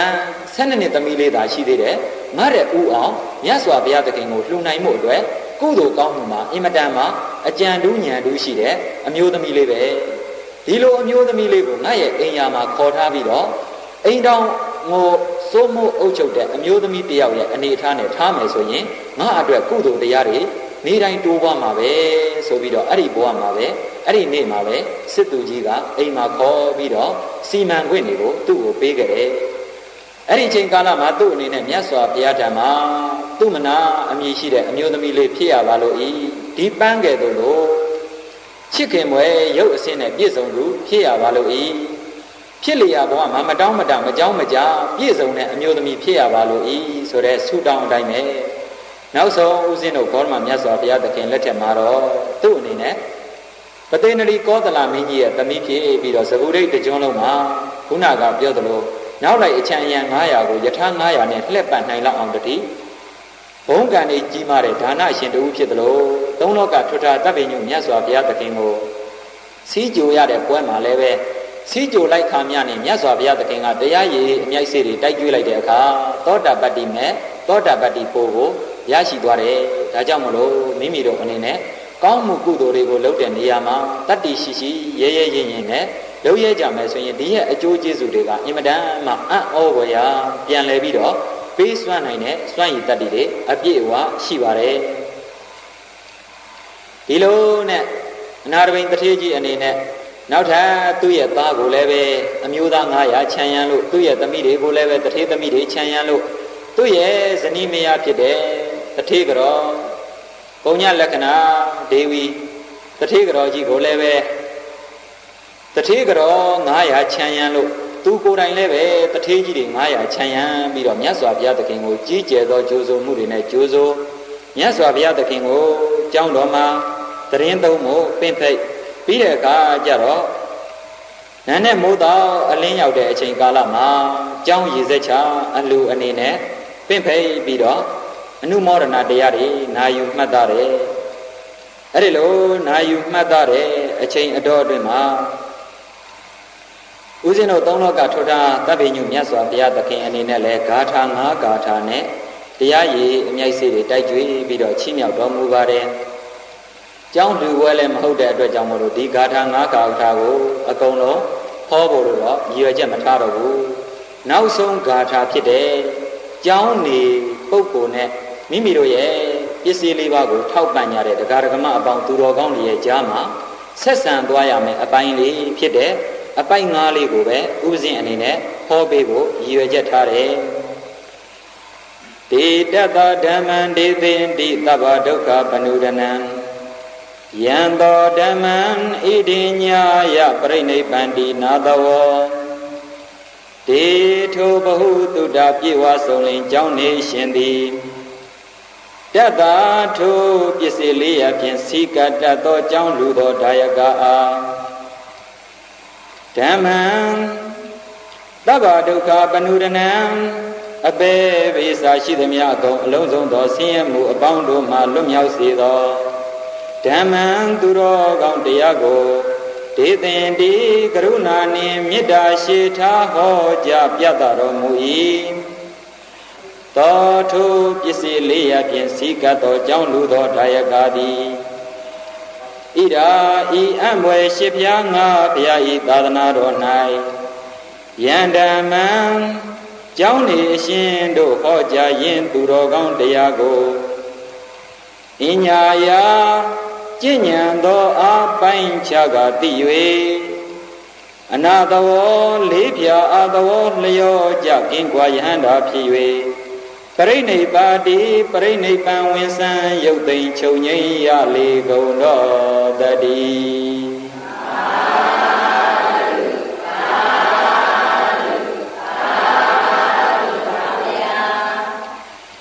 ဒေတတဓမ္မံဒေသင်တိသဗ္ဗဒုက္ခပနုဒနံဒေထိုဘဟုတုတ္တပြေဝဆုံးလင်းကြောင်းနေရှင်တို့သည်တ တတထိုပစ္စည်းလေးရဖြင့်စီကတ်သောကြောင့်လူသောအလူရှင်အားသဗ္ဗဒုက္ခပနုရဏံအပေပိစာရှိသမျှကုန်လုံးစုံသောဆင်းရဲမှုအပေါင်းတို့မှလွတ်မြောက်စေတတ်သောဓမ္မံသူတော်ကောင်းတရားကိုဒေသင်ဒီကရုဏာနှင့်မေတ္တာရှိထားဟောကြားကြကုန်၏ဆိုတဲ့အတိုင်းပဲယနေ့ယခုဦးဇင်းတို့ရှေးပိုင်းကလည်းပဏာမပြုခဲ့တဲ့အတိုင်းပဲဦးဇင်းတို့တဲ့အများကြီးရှေးပိုင်းကိုရောက်နေခဲ့တဲ့ဖောက်ဆရာတော်ဘုရားရဲ့လက်ရင်တပြည့်ဖြစ်ကြတဲ့ဝန်သားယုံဆရာတော်ဘုရားအနေနဲ့သဗ္ဗဒုက္ခပနုရဏံအပေပိစာရှိသမျှအကုန်အလုံးစုံသောဆင်းရဲမှုအပေါင်းမှလွတ်မြောက်စေတတ်တဲ့ဓမ္မံသူတော်ကောင်းတရားကိုဟောပေါ်ညွှန်ကြားဆိုဆုံးမှပေးနေတာပါပဲဒီတော့တရားဓမ္မအပေါင်းသူတော်ကောင်းတွေဘက်ကမလုပ်ကြရမှာလဲယန္ဓမ္မံကျောင်းနေရှင်တို့ဟောကြားရင်းသူတော်ကောင်းတရားကိုအညာယာကြင့်ကြံသောအားပိုင်းခြားကသိ၍မိမိတို့အနေနဲ့ကမလုပ်ကြရမှာလဲကြင့်ကြံရမှာပဲကြင့်ကြံပြီးတော့ပိုင်းခြားပြီးတော့သိအောင်ဒီကြင့်ကြံရမယ်ပိုင်းခြားပြီးတော့သိပြီးတော့ထိုးတွင်းပြီးတော့သိပြီးတော့နောက်ဆုံးမှာမြတ်စွာဘုရားသခင်အနေနဲ့ဘလောက်အထိပြောထားလဲအနာတဘောလေးဖြာအာတဘောလျောကြကင်းกว่าယဟန္တာဖြစ်၍ဘယ်အဆင့်အထိရောက်အောင်ကျင့်မှာလို့တိုက်တွန်းထားလဲယဟန္တာဖြစ်အောင်အားထုတ်ကြပါတဲ့တိုက်တွန်းထားပြီဒါဥစဉ်တို့သုံးလောက်ကထွတ်ထားတပ်ပင်ညုမြတ်စွာဘုရားသခင်ကိုတော်တိုင်တိုက်တွန်းထားတာပဲဒါကြောင့်မလို့ဥပဇင်းအနေနဲ့ရှေ့ပိုင်းကပြောခဲ့တဲ့အတိုင်းပဲတိုက်တွန်းတရားလေးဒီနေ့ဟောပေးမယ်ဆိုတဲ့အတိုင်းဒီနေ့မလုပ်ပေးတာလဲတိုက်တွန်းပြီးတော့ဟောပေးတာပဲတို့တွေအနေနဲ့ပစ္စည်းလေးရနဲ့သာသနာတော်ကိုစီးကပ်နေတယ်ဒါဟာသာသနာတော်ကြီးကိုချီးမြှောက်နေတာပဲဒီလောက်နဲ့မလုံလောက်သေးပါဘူးဦးဇင်းတို့ဒီနေရာလေးမှာပစ္စယနုဂ္ဂအနေနဲ့ချီးမြှောက်တဲ့တရားဓမ္မအပေါင်းသူတော်ကောင်းတွေကိုဆရာတွေကဓမ္မနုဂ္ဂနဲ့ပြန်ပြီးတော့မချီးမြှောက်ပါဘူးလားချီးမြှောက်ရတယ်ဆရာတွေရဲ့ဓမ္မနုဂ္ဂနဲ့ချီးမြှောက်တဲ့မေတ္တာကရုဏာကိုတပြည့်တွေအနေနဲ့ဥထရွက်ကံစင်လက်ခံသောအပြင်မိမိတို့ကမလုပ်ရမလဲကြင့်ကြံသောအားပိုင်းခြားကသိ၍ဘယ်လောက်ထိသိရမလဲအနာသဘောလေးပြအာသဘောလျောကြကင်းกว่าယဟန္တာဖြစ်သည့်အထိမိမိတို့အနေနဲ့ကြည့်ရမှာပဲဒါကြောင့်မလို့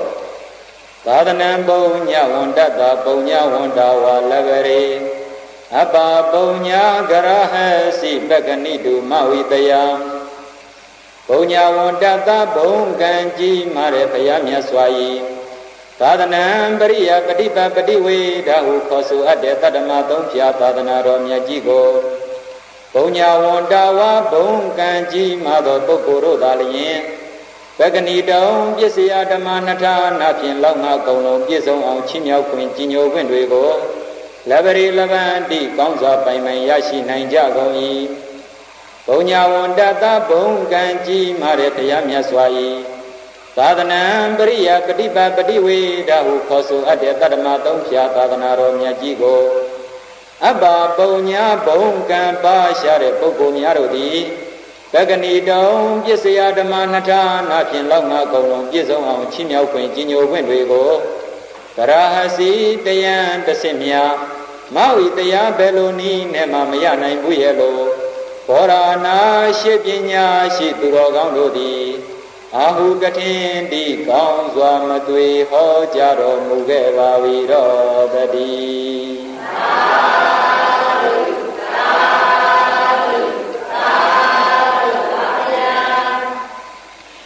ဒါဆိုရင်တပည့်တော်တို့ပစ္စည်းလေးဖြာနဲ့သာသနာတော်ကြီးကိုထောက်ပံ့နေတာဟာသာသနာတော်ကြီးကိုကောင်းစွာထောက်ပံ့ခွင့်ရနေတာမဟုတ်ဘူးလားဗျာလို့ပြန်ပြီးတော့မေးစရာရှိတယ်ခုနကစကားလေးအတိုင်းပဲကျောင်းနေအရှင်တို့ဟောကြားတဲ့တရားကိုနာယူရတော့မယ်ကျောင်းနေအရှင်တွေကဘာလုပ်ပေးရတော့မလဲတရားကဟောပေးရတော့မယ်ဒါကဓမ္မနုဂ္ဂဟအနေနဲ့ချီးမြှောက်ရတော့မယ်ဒီတော့ဥစဉ်တို့သုံးလောကထွတ်တာတပ်ပင်ညုမြတ်စွာဘုရားယထာဝါရီတထာကာရီလုပ်တဲ့အတိုင်းပြောတဲ့အတိုင်းလုပ်တယ်ဒါကြောင့်မို့လို့သူ့အနေနဲ့အခုအနာတပိန်ကျောင်းဒါယကာကြီးရဲ့ကျောင်းကိုလက်ခံပြီးသွားပြီ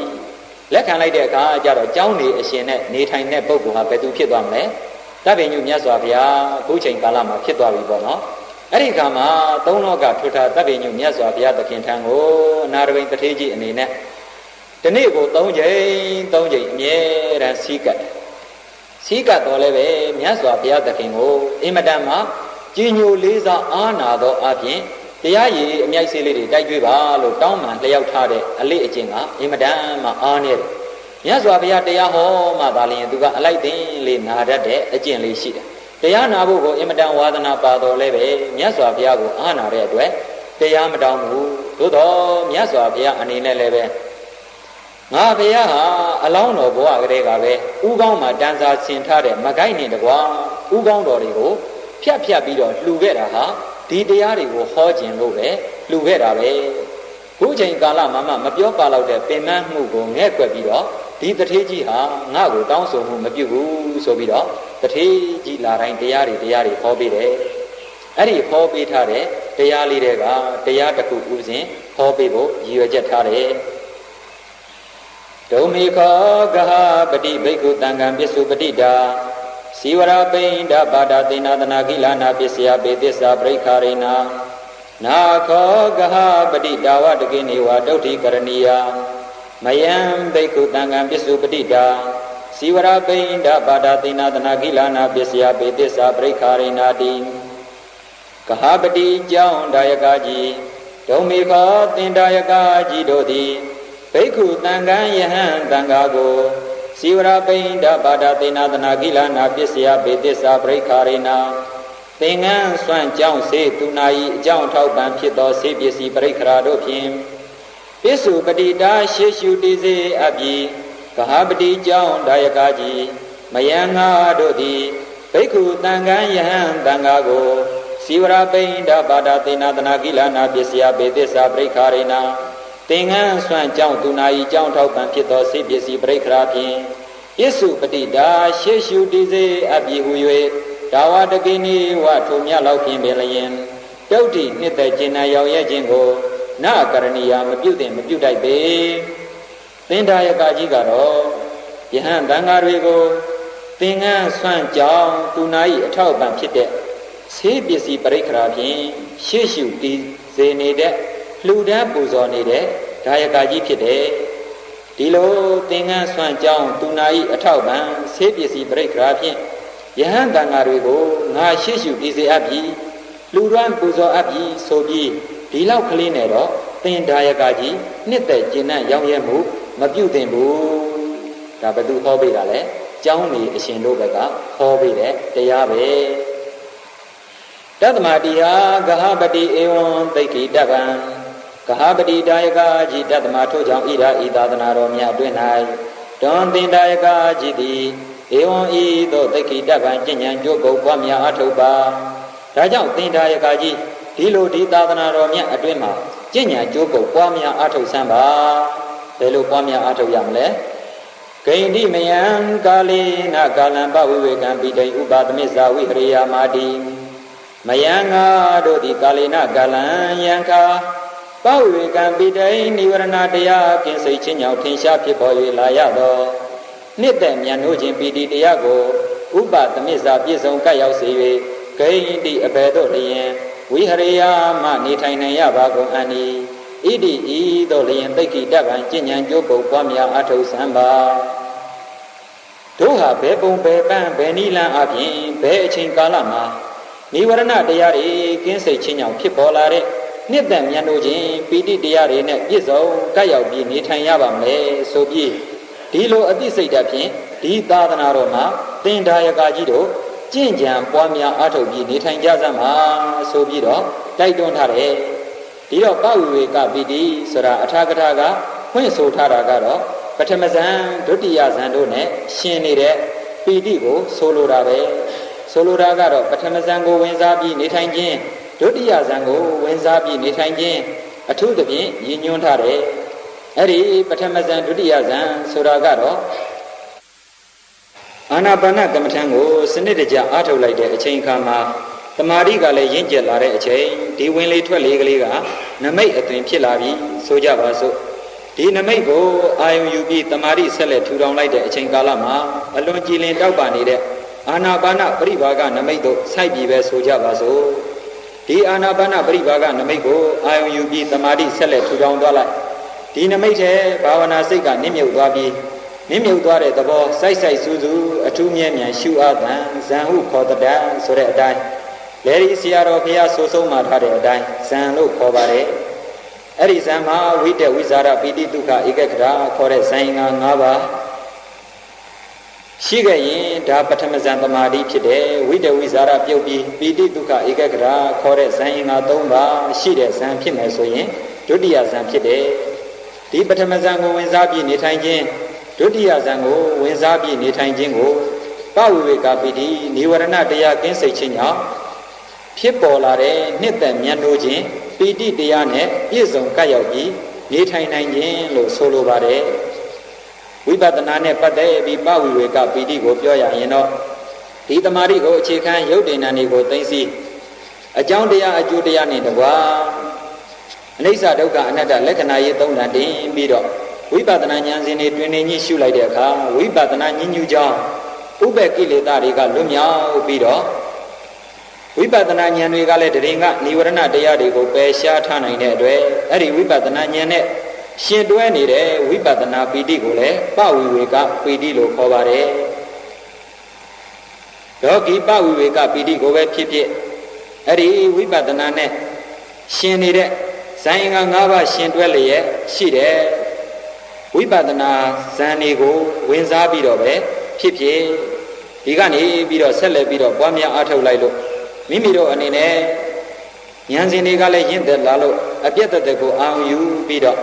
လက္ခဏာရင်တင်ပြီးရှုမှတ်ပွားများအားထုတ်ရင်းနဲ့မဉ္ဇဉ်ပုံဉဏ်အထိထွန်းဖောက်ပြီးသွားပြီးသိရှိသွားပြီဆိုရင်တော့ထိုမဉ္ဇဉ်ပုံဉဏ်နဲ့ရှင်နေတဲ့ပဝိဝေကပီတိကတော့ဘလို့မှမပျက်စီးစေနိုင်တဲ့ပဝိဝေကပီတိတရားမျိုးပဲဖြစ်ပါတယ်ဒီခါကျတော့ဒီလိုပဝိဝေကပီတိတရားတွေနဲ့နေထိုင်နိုင်မှုအတွက်သုံးလောကထွဋ္ဌတပ်ပညုမြတ်စွာဘုရားသခင်အနေနဲ့ဟောကြားပေးလိုက်တဲ့အခါအနားမှာရှိတဲ့ရှင်သာရိပုတ္တရာမထေရမြတ်ကြီးကဣစရိယံဗန္တိအံဗုဒ္ဓံဗန္တိယာဝတုပါတိတံစီတံဗန္တိဘဂဝတာတုံမေခောကဟပတိဘိက္ခုတံကံပစ္စုပတိတာစီဝရပိန္ဒဘာဒတိနာတနာကိလနာပစ္စယပေသစ္စာပရိခာရေနာနာခောကဟပတိဒါဝတကိနေဝဒုဋ္ဌိကရဏီယံ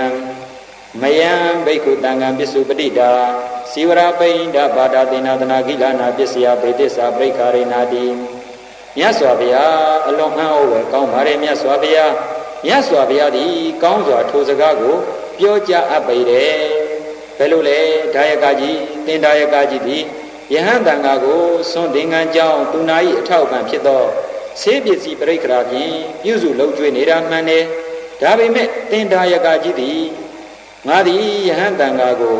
စွန့်သင်္ကန်းကြောင်းသူနာ၏အကြောင်းအထောက်အပံ့ဖြစ်တဲ့ဆေးပစ္စည်းပရိက္ခရာဖြင့်ပြုစုလုပ်ကျွေးနေတယ်လို့ဒီလောက်ကလေးနဲ့နှစ်သက်ကျင့်တတ်မှုမဖြစ်ပါနဲ့ဆိုတဲ့ဒီစကားကိုဘုရားရှင်သည်ကောင်းစွာမိန့်ကြားတော်မူအပ်ပါပေတယ်လို့တင်ပြလျှောက်ထားလိုက်တယ်။ဘာကြောင့်ကောင်းတယ်လဲအဲ့ဒီကောင်းပုံလေးကိုအရှင်သာရိပုတ္တရာကိုတော်မြတ်ကြီးက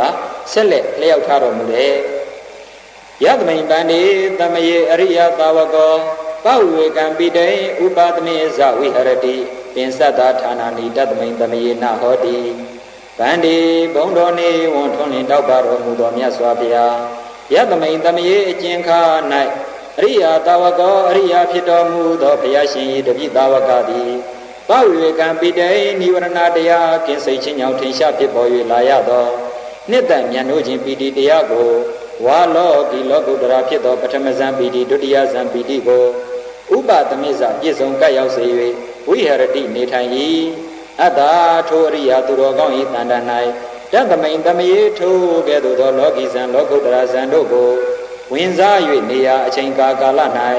ပင်စဌာနာနီငါးမျိုးကုန်သောအကြောင်းအရာတို့သည်နာဟွန်တိထင်ရှားဖြစ်ပေါ်၍မလာကြတော့အဲ့ဒီ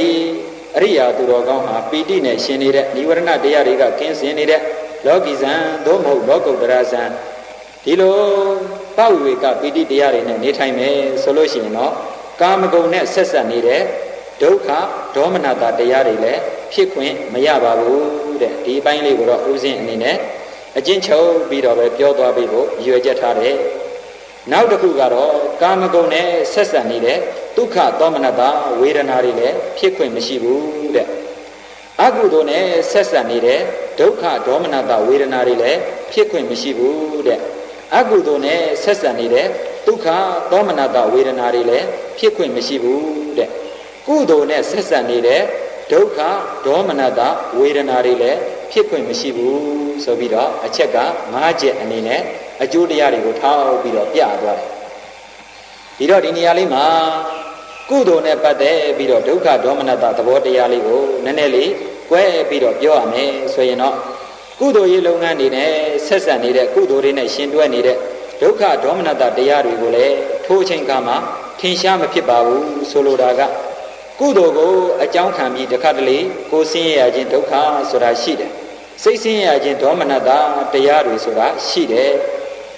ဒါကုသိုလ်ကိုထူထောင်နေတဲ့ကုသိုလ်ရေးလုပ်ငန်းလုပ်တဲ့ပုဂ္ဂိုလ်တွေနားလည်ကြတယ်သာသနာတော်အတွက်အားခဲပြီးလုပ်ပေမဲ့တခါတလေကိုဆင်းရဲရတဲ့ဒုက္ခ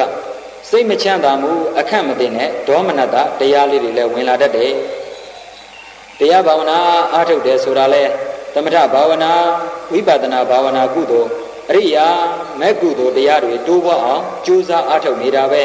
ဒီလိုဘာဝနာလုပ်ငန်းတွေကိုအယိုးကြည်ကြည်အရေးခမ်းခမ်းနောက်မဆုတ်တမ်းအပြည့်အထန်ကြိုးစားအားထုတ်တဲ့အပိုင်းမှာလဲကိုဆင်းရဲမှုဒုက္ခဆိုတာတခါတရံဖြစ်တတ်တယ်ရှုတိုင်းမရနိုင်တဲ့အတွက်စိတ်မချမ်းသာမှုဒေါမနတာဆိုတာလဲတရံတခါဖြစ်တတ်တယ်ဒီရဲ့သဘောတရားတွေကဖြစ်ပေါ်လာနိုင်တဲ့သဘောမရှိဘူးလားရှိတယ်သို့တော်လည်းပဲမိမိတို့အနေနဲ့အခုကြိုးစားပြီးတော့တရားဘာဝနာတွေပွားများအားထုတ်တယ်ပွားများအားထုတ်တဲ့အတွက်ကိုဆင်းရဲရတဲ့ဒုက္ခတရားတွေရှိတယ်အဲ့ဒီကိုဆင်းရဲရတဲ့ဒုက္ခတရားတွေဟာပဝိဝေကပီတိခေါ်တဲ့ပထမဇန်သမာဓိဒုတိယဇန်သမာဓိအဆင့်တွေအထိမရောက်နဲ့အောင်တော့အဲ့ဒီဇန်သမာဓိရဲ့ဥပဇာရအခိုက်ကိုရောက်သွားလျင်မိမိရဲ့ကာယိကဒုက္ခဆိုတဲ့အခုတရားထိုင်ရရင်ပင်ပန်းလိုက်တာတို့တရားမထိုင်နိုင်ဘူးသိပြီးတော့ညောင်းတယ်ကြိုက်တယ်ခဲတယ်ဆိုတဲ့ကာယိကဒုက္ခစပြီးတော့ထိုင်ကားစားပုဂ္ဂိုလ်တွေအနေနဲ့တော့မရှိဘူးလား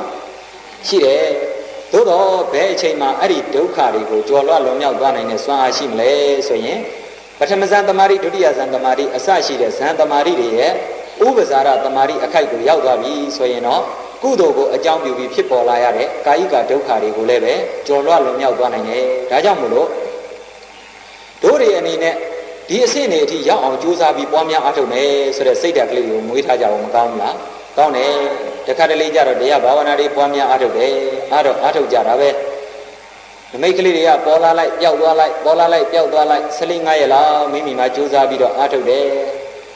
နောက်ကြောင်းလေးကလည်းမရှင်းတဲ့အခါကျတော့မိမိရဲ့နောက်ကြောင်းလေးကိုလည်းပြန်ရမယ်အကြောင်းလေးတွေကပေါ်လာတော့စိတ်တွေကမချမ်းမသာဖြစ်လာရတရားလေးလည်းကြိုးစားပြီးအားထုတ်ခြင်းနဲ့ကြိုးစားအားထုတ်ခွင့်လေးကိုလည်းရအောင်တိုးပွားပြီးတော့သွားခြင်းနဲ့ဒီချိန်ကာလလေးတွေမှာလွန်ဆွဲနေရတဲ့အတွက်ရပိသသမာဓိလေးတွေတော့အကုန်လုံးပြက်ပြီးတော့စိတ်ဓာတ်တရားညှင်းနှွမ်းရတဲ့သဘောလေးတွေမရှိဘူးလားရှိတယ်အဲ့ဒီအဆင့်တွေဟာလည်းပဲဘယ်ချိန်ကြရင်တော့ကွယ်ပြောက်သွားနိုင်မလဲဆိုတော့တကယ်ပထမဇန်သမာဓိတွေကိုသာဆက်ရောက်သွားပါအဲ့ဒီပထမဇန်သမာဓိတွေကိုဆက်ရောက်နေတဲ့အချိန်တော်တွေမှာခုနကပြောတဲ့စိတ်မချမ်းသာရမှုဆိုတဲ့ကာမိသန္တာနိဝရဏဗျာပါဒနိဝရဏအစရှိတဲ့နိဝရဏတရားတွေဝင်လာနိုင်သေးလားမဝင်လာနိုင်တော့ဘူးဒါကြောင့်မို့လို့မိမိတို့အနေနဲ့နိဝရဏတရားတွေနဲ့ကင်းစိတ်နေတဲ့ပဝိဝေကပီတိဆိုတဲ့တရားနဲ့နေထိုင်နိုင်တဲ့အဆင့်အထိရောက်အောင်ကြိုးစားကြစမ်းပါဆိုပြီးတော့မြတ်စွာဘုရားအနေနဲ့တိုက်တွန်းတာလေတပည့်တော်တို့လည်းကြိုးစားပြီးတော့အားထုတ်တာပါပဲဗျာဆိုကြမယ်လို့ပဝိဝေကပီတိနဲ့မနေနိုင်သေးဘူးဆိုရင်အကုသိုလ်တွေကိုတော့ခဏထားကုသိုလ်ကိုပင်လည်းအကြောင်းပြုပြီးတော့ဒုက္ခဒေါမနတာတရားတွေနဲ့ရင်ဆိုင်ရအောင်မှာပဲမဟုတ်ဘူးလားဟုတ်တယ်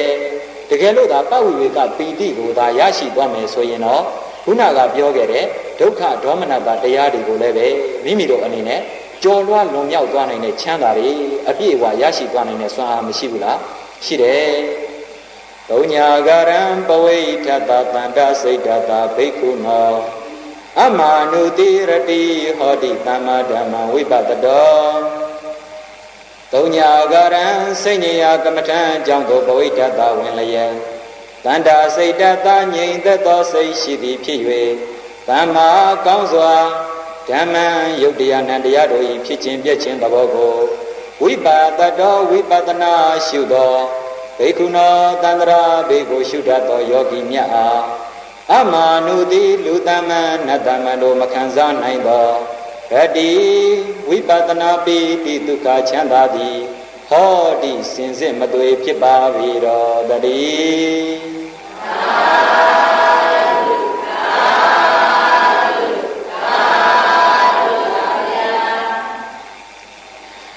ကာမဒုက္ခချမ်းသာတယ်ခုနကဇန်တရားတွေကိုရရှိအောင်ပွားများအားထုတ်မယ်ဆိုလို့ရှိရင်ဇာနာဒုက္ခချမ်းသာကပိုးပြီးတော့မချမ်းသာဘူးလားချမ်းသာတယ်အဲ့ဒီဇာနာဒုက္ခချမ်းသာတဲ့ဝိပဿနာချမ်းသာတယ်ဆိုတာလည်းတကယ်ရှိတယ်တပည့်တော်ဝိပဿနာတော့ရှုနေတာပဲဗျာအခုအိဋ္ဌဒုက္ခအနတ္တတွေလည်းမြင်နေတဲ့လောက်တော့မြင်နေတာပဲဒါပေမဲ့လို့ရှုရတဲ့အခါလဲညင်းညင်းငွေငွေနဲ့စိတ်ထဲမှာနှစ်သက်သက်လည်းမရှိလှပါဘူးခန္ဓာကိုယ်ကလည်းပင်ပင်ပန်းပန်းနဲ့ပါဗျာဆိုပြီးတော့မိမိတို့မှာကုသိုလ်ရေးကိုအကြောင်းပြုပြီးတော့ကိုယ်ဆင်းရခြင်းဒုက္ခစိတ်နှလုံးမသာရခြင်းဒေါမနတာတရားတွေကမရှိတတ်ဘူးလားရှိတတ်တယ်အဲ့ဒါဟာမိမိဟာပဝိဝေကပိတိဆိုတဲ့အဆင့်ကိုမရောက်သေးလို့ဖြစ်နေတာပဲမဟုတ်ဘူးလားဟုတ်တယ်တကယ်သာသူ့အဆင့်ကိုစမ်းကြည့်မိအောင်အထိမိမိတို့ကကြိုးစားလိုက်စမ်းပါအဲ့ဒီဝိပဿနာပိတိဒုက္ခချမ်းသာကလူတမန်နတ်တမန်တို့မခံစားနိုင်တဲ့ချမ်းသာပဲသုံးညာကရံဘဝိထတတန္တစိတ်တတဘိက္ခုနောအမနုတိရတိဟောတိသမ္မာဓမ္မဝိပဿတောသုံးညာကရံစိတ်ဉာကမ္မထံကြောင့်တို့ဘဝိထတဝင်လျက်တန္တာစိတ်တတငြိမ်သက်သောစိတ်ရှိသည်ဖြစ်၍စိတ်ဉာကမ္မထံကြောင့်လေးတွေချင်းကပ်ပြီးတော့ဝင်လာပြီခုနကတမာရိစွမ်းအားတွေကလည်းပဝိဝေကပိတိဆိုတဲ့ပထမဇန်ဒုတိယဇန်အစရှိတဲ့ပိတိတမာရိနဲ့ပြည့်စုံတဲ့တမာရိတရားတွေကိုရရှိလာပြီဆိုရင်စိတ်ဉာဏ်အကြောင်းလေးတွေကိုချင်းကပ်ပြီးတော့သုံးညာကာရံစိတ်ဉာဏ်ကမ္မထံအကြောင်းတို့ဘဝိတ္တဝင်လျက်တန္တာစိတ်တတငြိမ်သက်သောစိတ်ရှိသည်ဖြစ်၍တမ္မာကောင်းစွာဓမ္မံယုတ်တရားနံတရားတို့၏ဖြစ်ခြင်းပြည့်ခြင်းသဘောကိုဝိပါဒတော်ဝိပဿနာရှုသောဘိက္ခုနောတန္တရာဘေကိုရှုတတ်သောယောဂီမြတ်အားအမာနုတိလူတမန်နတ်တမန်လေးမခံစားနိုင်တဲ့ဗတ္တိဝိပဿနာပိတိဒုက္ခချမ်းသာကိုခံစားနိုင်တယ်တဲ့ဘယ်အစစ်ကြမှာခံစားနိုင်မလဲဆိုရင်တော့ဒါကမေဃညာနာဒသနာဝိသုဒ္ဓိပိုင်းအ ਨੇ ဆုံးအောက်ခြေအဆင့်အနေနဲ့အဲ့ဒါလောက်အထိရောက်အောင်ကြိုးစားရမယ်အဲ့ဒီနေရာမှာလည်းပဲမေဃညာနာဒသနာဝိသုဒ္ဓိပိုင်းကဥရဗယညာအနုပိုင်းမှာသိပ်ပြီးတော့မဖြစ်သေးဘူးဥရဗယညာတော်တော်လေးရင့်ကျက်လာတဲ့အချိန်အထူးသဖြင့်ဥရဗယညာအကျယ်ပိုင်းလို့ပြောရမယ်ပရိစ္ဆသမုပ္ပါအင်္ဂါ12ရပ်ကိုလက္ခဏာရင်တင်ပြီးတော့ဝိပဿနာတွေရှုမှတ်ပွားများတဲ့အချိန်ကာလမှာမှဒီဝိပဿနာပိဋိဒုက္ခချမ်းသာတွေကရရှိလာမှာပဲဒါကြောင့်မို့လို့မိမိတို့အနေနဲ့ဒီကဲ့သို့လို့ဝိပဿနာပိဋိဒုက္ခတွေကိုလည်းရရှိအောင်ကြိုးစားမယ်ဆိုတဲ့စိတ်ဓာတ်ကလေးတွေနဲ့ကြိုးစားဖို့တော့လိုတယ်ဒီတော့နမူနာလေးနည်းနည်းထုတ်ပြီးတော့ပြောရရင်နော်ဝိဇ္ဇာပစ္စယသင်္ခါရပစ္စယဝိညာဏပစ္စယနာမရူပံနာမရူပပစ္စယသလာယရဏပစ္စယဖတ်တော်ပစ္စယဝေဒနာပစ္စယတဏပစ္စယဥပါရဏပစ္စယဘောပစ္စယဇာတိပစ္စယသရမရဏဒုက္ခပရိဒေဝဒုက္ခဒေါမနတာတုပါယတာတံပွန်တိဧဝမေတတကေဝလတဒုက္ခခန္ဓတသမုဒယောဟောတိဆိုပြီးတော့ဒုက္ခတော့ဒုက္ခကဲဒုက္ခအစုအပေါင်းအနေနဲ့ဣတိဣမသမိန်တတိဣဒံဟောတိဣမသုဗ္ဗဒာဣဒံဥပ္ပေစတိဒီအကြောင်းတရားတွေဖြစ်တဲ့အတွက်ဒီအကျိုးတရားတွေဖြစ်နေတယ်အတိတ်ကအဝိဇ္ဇာမိမိရဲ့အဝိဇ္ဇာလေးမိမိမြင်အောင်ပြန်ပြီးတော့ကြည့်ဖို့လိုတယ်အမျိုးသမီးလိုအတိမနေတဲ့အဝိဇ္ဇာမနောရဝေဇံဇော9ကြိမ်အနေနဲ့ဖြစ်သွားမယ်တရားယုံကြခြင်းကြမယ်ပိဋိပိုင်းအလုံး20ပိဋိမပိုင်း19လုံးမိမိအနေနဲ့မနောရဝိထိလေးဉာဏ်ပြီးမြင်အောင်ကြည့်အဲ့ဒီအဝိဇ္ဇာတဏှာဥပါဒဏ်ချမ်းရံပြီးတော့မိမိရဲ့ဘဝဖြစ်ရာဖြစ်ကြောင်းဒီဘဝကိုဓာတ်ရိုက်ဖြစ်စေနိုင်တဲ့ဇနကကံမြင်အောင်ပြန်ကြည့်လိုက်ရင်မနောရဝေဇံဇော9ကြိမ်အနေနဲ့ဖြစ်သွားမယ်ဉာဏ်ရောပိဋိရောရှင်နေမယ်ဆိုရင်34လုံး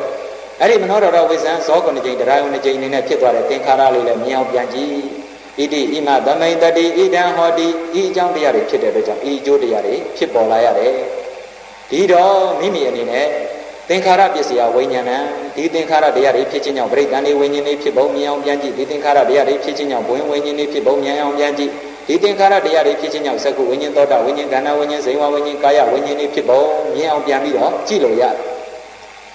ဒီလိုကြည့်နိုင်လို့မိမိအနေနဲ့အဖြစ်တသက်ကိုရှုနိုင်တဲ့စွမ်းရည်တတ္တိတွေကအားကောင်းလာပြီဆိုလို့ရှိရင်ဣမသုဗ္ဗဒာဣဒံဥပ္ပေစတိဒီအကြောင်းတရားတွေချုပ်လို့ရှိရင်တော့ဒီအကျိုးတရားတွေချုပ်မှာပဲဝိဇ္ဇာနိရောဓသင်္ခါရနိရောဓသင်္ခါရနိရောဓဝိညာဏနိရောဓ ဝိညာဏနိရောဓနာမရူပနိရောဓနာမရူပနိရောဓသလယရဏနိရောဓသလယရဏနိရောဓဖတ္တနိရောဓဖတ္တနိရောဓဝေဒနာနိရောဓဝေဒနာနိရောဓတဏှာနိရောဓတဏှာနိရောဓဥပါဒနာနိရောဓဥပါဒနာနိရောဓဘောဝနိရောဓဘောဝနိရောဓဇာတိနိရောဓဇာတိနိရောဓသရမရဏသောကပရိဒေဝဒုက္ခဒေါမနဝတုပါရတနိရောဇန္တိဧဝမေတတကေဝလတဒုက္ခခန္ဓတနိရောဓဟောတိဆိုတဲ့အတိုင်းအချုပ်တတ်တဲ့အနေနဲ့မိမိအနေနဲ့လှမ်းမြောပြီးတော့ရှုမယ်ဆိုရင်အဝိဇ္ဇာချုပ်ခြင်းကြောင့်သင်္ခါရချုပ်၏မိမိတို့မှာအခုအနုတ္တယကိလေသာအနေနဲ့ဘဝများစွာတန်ត្រာကပါလာခဲ့တဲ့အနုတ္တယကိလေသာတွေဟာဘယ်အချိန်ကြမှာပဲအကျွင့်မဲ့ချုပ်မယ်အနာတဝကိလေသာအာတဝလျောကြကင်းกว่าယဟန္တာစင်စစ်ကြီးဖြစ်မှကင်းစင်မှာအဲ့ဒီလိုဖြစ်အောင်လည်းပဲကျောင်းတိုင်အရှင်နေနဲ့ဟောပေးပါလိမ့်မယ်ဆိုပြီးတော့လေမြတ်စွာဘုရားကမတိုက်တွန်းထားဘူးလားတိုက်တွန်းထားတယ်ကျောင်းတိုင်အရှင်ဟောတဲ့အတိုင်းလေအင်ညာယကြင့်ဉဏ်သောအားပိုင်းခြားကသိအောင်လေကြိုးစားပါလို့မတိုက်တွန်းဘူးလားတိုက်တွန်းတယ်အဲ့ဒီတော့ခုမိမိတို့မှာခုနကပြောခဲ့တဲ့အနုတ္တယကိလေသာတွေကဘယ်ချိန်ကြမှာချုပ်မလဲအရဟတမဲ့အရဟတဘိုးရတဲ့အခါကြမှာပဲအာသဝတရားလေးပြအာသဝလျောကြကင်းกว่าယဟန္တာဖြစ်ပြီဆိုရင်တော့အဲ့ဒီပုဂ္ဂိုလ်အနေနဲ့ချုပ်မှာပဲအဲ့တော့ခုချိန်မှာကိလေသာကချုပ်ပြီလားမချုပ်သေးမိမိတို့ယဟန္တာဖြစ်မဲ့အချိန်ကခုအချိန်ကနောက်အနာဂတ်လားအနာဂတ်လှမ်းပြီးတော့မြင်အောင်ကြည့်ရမှာပဲအနာဂတ်မိမိယဟန္တာဖြစ်မဲ့အချိန်မှာဒီအဝိဇ္ဇာတဏဥပါဒဏ်ကြီးချုပ်သွားတဲ့သဘောကိုမြင်အောင်ပြန်ကြည့်အဝိဇ္ဇာတဏဥပါဒဏ်ကြီးချုပ်သွားပြီဆိုရင်ယဟန္တာတွေရဲ့ပြုလုပ်တဲ့ကာယကံဝစီကံမနောကံတွေကကံအရာမှာမတည်တော့ဘူးအကျိုးမပေးနိုင်တော့တဲ့အတွက်ကြောင့်မို့လို့သင်္ခါရတရားတွေလည်းအဲ့ဒီချိန်ကျတော့ချုပ်ပြီလို့ပြောလို့ရတယ်အဲ့တော့နောက်အနာဂတ်မှာချုပ်မဲ့သဘောပဲအဝိဇ္ဇာချုပ်ခြင်းကြောင့်သင်္ခါရချုပ်ရင်သင်္ခါရချုပ်ရင်နောက်ထပ်ပရိစ္ဆန်တွေမရှိတော့ဘူးပရိစ္ဆန်တွေဝิญဉ်လည်းချုပ်ပြီးပရိစ္ဆန်တွေတောင်မှမရှိတဲ့နောက်ကတော့ဘဝဝิญဉ်ဘယ်လာနိုင်တော့မလဲဘဝဝิญဉ်တောင်မှမရှိရင်စက္ကုဝิญဉ်သောတာဝิญဉ်ကန္နာဝิญဉ်ဇေဝဝิญဉ်ကာယဝิญဉ်ဘယ်လာနိုင်တော့မလဲအဲ့ဒီရမရှိတဲ့အချုပ်သဘောကိုလှမ်းပြီးတော့မြင်အောင်အနာဂတ်မှာကြည့်ရအောင်မယ်မမြင်ဘူးဆိုရင်အဖြစ်ကိုပြန်ကြည့်ပြီးရင်မိမိမှာဖြစ်ခဲ့တဲ့အဖြစ်အတိုင်းပဲအနုတ္တယအနေနဲ့စွဲနေတဲ့ကိလေသာဟာနောက်အနာဂတ်မှာချုပ်မဲ့သဘောကိုလှမ်းမြော်ပြီးတော့မြင်အောင်ကြည့်ရမယ်အဲ့ဒီနေရာလေးမှာချုပ်ပြီးရင်ဘာမှမရှိတဲ့အဘာဝသဘောကိုတော့တွားပြီးတော့သိနိုင်တယ်အဲ့ဒါဟာနိဗ္ဗာန်တော့မဟုတ်သေးဘူးသင်္ခါရတရားတွေရဲ့ချုပ်သွားတယ်မရှိမှုအဘာဝသဘောလေးကိုလှမ်းပြီးတော့ကြည့်တဲ့သဘောလောက်ပဲရှိသေးတယ်အဲ့ဒါကနိဗ္ဗာန်မဟုတ်သေးဘူးအဲ့ဒီကနေပြီးတော့မှအဝိဇ္ဇာဖြစ်ခြင်းကြောင့်သင်္ခါရဖြစ်၏အဝိဇ္ဇာချုပ်ခြင်းကြောင့်သင်္ခါရချုပ်၏အဝိဇ္ဇာဖြစ်ခြင်းကြောင့်သင်္ခါရဖြစ်၏အတိတ်ကိုပြန်ကြည့်လိုက်အဝိဇ္ဇာချုပ်ခြင်းကြောင့်သင်္ခါရချုပ်၏အနာဂတ်လှမ်းကြည့်လိုက်အဝိဇ္ဇာလည်းဖြစ်ပြအနိစ္စသင်္ခါရလည်းဖြစ်ပြအနိစ္စလက္ခဏာတင်ပြီဒါကဥဒ္ဒဝယအကျယ်ရှိပါနေပဲသင်္ခါရဖြစ်ခြင်းကြောင့်ဝိညာဉ်ဖြစ်၏အတိတ်ကသင်္ခါရကြောင့်မိမိမှာအခုပရိစ္ဆန်နေဝိညာဉ်စက္ကုဝိညာဉ်ဖြစ်နေရတယ်သင်္ခါရချုပ်ခြင်းကြောင့်ဝိညာဉ်ချုပ်၏နောက်အနာဂတ်မှာချုပ်မဲ့သဘောကိုနှံ့မြော်ပြီးကြည့်လိုက်သင်္ခါရလည်းဖြစ်ပြအနိစ္စဝိညာဉ်လည်းဖြစ်ပြအနိစ္စသင်္ခါရဖြစ်ခြင်းကြောင့်စသည်အပြင်ဝိပဝိညာဉ်တွေအကုန်လုံးကုန်စင်အောင်လက္ခဏာတင်ပြီးတော့ရှုမယ်ပြီးတဲ့အခါကျတော့ဝိညာဏပစ္စယနာမရူပံဆိုတဲ့အပိုင်းလေးမှာလည်းနှစ်ပိုင်းရှိတယ်ကာမဝိညာဉ်နဲ့သဟဇာတဝိညာဉ်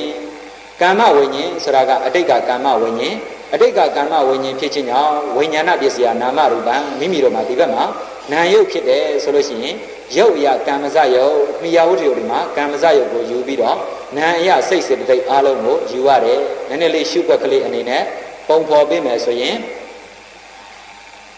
အတိတ်ကာမဝိညာဉ်ဖြစ်ခြင်းကြောင့်မနောရတဝိဇ္ဇံဇောကမကျိအနေနဲ့သင်္ခါရကံလေးမြောင်ပြန်ကြည့်လိုက်စက္ကုဝိညာဉ်နာယုတ်ဖြစ်၏ဆိုရင်စက္ကုဝိညာဉ်မှာစိတ်စေတသိက်က၈လုံးအကုန်လုံးယူလိုက်မိယာဝတ္ထုယုတ်54မျိုးမှာကံမစယုတ်30ကိုပဲအဓိကကြောင်းကျိုးဆက်ရတယ်ဝိပဿနာနယ်မှာလက္ခဏာတင်ပြီးရှုမယ်ဆိုတော့အဲ့စက္ကုဝတ္ထုယုတ်54မျိုးအကုန်လုံးရုပ်သဘောတရား10မျိုး9မျိုး10မျိုးရဲ့ဗျိုင်းတူဖြစ်တည်ပြက်နေတဲ့သဘောတရားလေးဟာအာယုံရုပ်ကိုအာယုံယူထားတဲ့နာမ်သဘောတရား10မျိုးနဲ့အတူတပြိုင်နက်ပြက်သွားတဲ့သဘောကိုမြင်အောင်ကြည့်ပြီးတော့သင်္ခါရလည်းဖြစ်ပြအိဋ္ဌာစက္ကုဝိညာဉ်နာယုတ်လည်းဖြစ်ပြအိဋ္ဌာအတိတ်ကာမဝိညာဉ်လည်းဖြစ်ပြအိဋ္ဌာစက္ကုဝိညာဉ်နာယုတ်လည်းဖြစ်ပြအိဋ္ဌာဒါကအတိတ်ကာမဝိညာဉ်နဲ့ကြောင်းကျိုးဆက်ရှုသဟဇာတဝိညာဉ်နဲ့ကြောင်းကျိုးဆက်မယ်ဆိုရင်သဟဇာတဝိညာဉ်ဖြစ်ခြင်းကြောင့်စက္ကုခြင်းနဲ့ဘွယ်မနောကြီးပုဒ္ဒသိသိယုတ်ကလကလေးရဲ့အယောင်လေးလှမ်းပြီးအာယုံယူကြည့်လိုက်စက္ကုဒ္ဒရာဝိတိမနောဒ္ဒရာဝိတိတွေဖြစ်သွားမှာပဲအဲ့ဒါမှရှိတဲ့ပြင်စဒ္ဒရာဝိသံဟောတော်မနောဒ္ဒရာဝိသံတို့ကယူပါယုံအယောင်ဆုံးဖြတ်ချက်ချလိုက်မယ်ဆိုလို့ရှိရင် ယောနိသောမနတိကာရဖြစ်သွားမယ်အဲ့ဒီသဘောလေးကိုမြင်ပြီးဆိုရင်စက္ကုဝိညာဉ်စိတ်ကလေးဖြစ်ခြင်းကြောင့်စိတ်တရားရုပ်တွေတော့မဖြစ်ဘူးသို့တော့ကံမစရုပ်တွေကိုလည်းရောပြီးတော့ကြည့်ရမယ်စက္ကုဝိညာဉ်အသိစိတ်ဖြစ်ခြင်းကြောင့်နာယုတ်ဖြစ်၏ဆိုတဲ့နေရာမှာနာအရာကြတော့စေတသိက်9လုံးယုတ်ကကံမစရုပ်ကိုယူလိုက်ဒီနေရာမှာသိမထူးသေးဘူးတံပဋိဆိုင်နာယုတ်ဖြစ်ခြင်းကြောင့်ဆိုရင်တော့တံပဋိဆိုင်ဝိညာဉ်အသိစိတ်ကလေးကိုနှုတ်လိုက်ရင်စိတ်စေတသိက်17လုံးနဲ့ကအသိစိတ်ကလေးကိုနှုတ်လိုက်ရင်10လုံးစေတသိက်10လုံးနဲ့အတူတံပဋိဆိုင်လက်ခံတဲ့စိတ်ကြောင့်ဖြစ်ပေါ်သွားတဲ့စိတ်တရားယုတ်10မျိုးကိုလည်းပဲရောနှောပြီးတော့ကြည့်ပြီးတော့တံပဋိဆိုင်နာယုတ်ဖြစ်ပြအိဋ္ဌာဆိုပြီးတော့ဒီလိုရှုရတဲ့အပိုင်းတွေပါပဲအဲ့ဒီအပိုင်းတွေကိုရောက်လာပြီဆိုရင်တော့ခုနကပြောခဲ့တယ်အမာနုတိခေါ်တဲ့လူတမ္မန်နတ်တမ္မန်တို့မခံစားနိုင်တဲ့ဗတ္တိဝိပဿနာပီတိဒုက္ခချမ်းသာကြီးကိုရရှိကြမှာအမှန်ပါပဲဒီတဲ့ပို့ပြီးတော့မြင်မာတဲ့ခုနကလောကုတ္တရာပဝေဝေကပီတိဆိုတဲ့အပိုင်းလေးအထိဆက်ပြီးတော့သွားရမယ်ဆိုရင်တော့ပထဗျာဧကရိစေနာတက္ကတာကမဏိနဝါသဗ္ဗလောကတိပစ္စေနာသောတာပတ္တိဖလံဝရန္တိပထဗျာဧကရိစေနာပထဝီမြေပြင်တစ်ခုလုံးကိုအစိုးရခြင်းထက်၎င်းတက္ကတာကမဏိနဝါနတ်ပြည်နတ်လောကကိုအစိုးရခြင်းထက်၎င်းသဗ္ဗလောကတိပစ္စေနာအလုံးစုံသောလောကကိုအစိုးရခြင်းထက်၎င်းသောတာပတ္တိဖလံသောတာပတ္တိဖို့စည်းစိမ်သည်ဝရန္တိမြတ်၏ဆိုပြီးတော့သူကပြောထားတယ်ပထဝီမြေပြင်တစ်ခုလုံးကိုအစိုးရတဲ့စည်းစိမ်ချမ်းသာတဲ့တော်၎င်းနတ်ပြည်နတ်လောကကိုအစိုးရတဲ့နတ်စည်းစိမ်ချမ်းသာထက်တော်၎င်းအလုံးစုံသောလောကကိုအစိုးရတဲ့စည်းစိမ်ချမ်းသာထက်တော်၎င်းသောတာပတ္တိဖလံသောတာပတ္တိမက်ကိုရရှိတဲ့ပုဂ္ဂိုလ်ကသောတာပတ္တိဖိုးတွေကိုဝင်စားပြီးတော့နေနိုင်တယ်အဲ့ဒီရဲ့ချမ်းသာကတလောကလုံးကိုပိုင်ဆိုင်တဲ့စည်းစိမ်ချမ်းသာတဲ့မွန်မြတ်တယ်ဆိုပြီးတော့ဘယ်သူကိုပဲဟောပေးတာလဲအနာရဘိန်တထေးကြီးကိုပဲဟောပေးတာဘယ်သူကိုဟောပေးတာလဲအနာရဘိန်တထေးကြီးကိုပဲဟောပေးတာဒါကဘလူအလုပ်လဲကျောင်းနေရှင်တို့ရဲ့အလုပ်ကျောင်းတိုင်ပုဂ္ဂိုလ်တို့ရဲ့အလုပ်ကျောင်းတိုင်ပုဂ္ဂိုလ်တို့ရဲ့အလုပ်အရာကတော့ဟောပြီးသွားပြီပစ္စည်းလေးပြန်နဲ့ထောက်ပံ့ကြတဲ့ဒကာဒကမတွေရဲ့အလုပ်ကဘယ်လိုလုပ်ရမလဲအင်ညာယာပိုင်းခြားကသိ၍မိမိတို့အနေနဲ့ကြင့်ကြံသောအားပိုင်းခြားကသိ၍မိမိတို့အနေနဲ့ကြင့်ကြံဖို့မလိုဘူးလားလိုတယ်ကြင့်ကြံသောအားပိုင်းခြားကသိသည့်အထိကြိုးစားရမှာပဲခုနကပြောခဲ့တဲ့အတိုင်းပဲ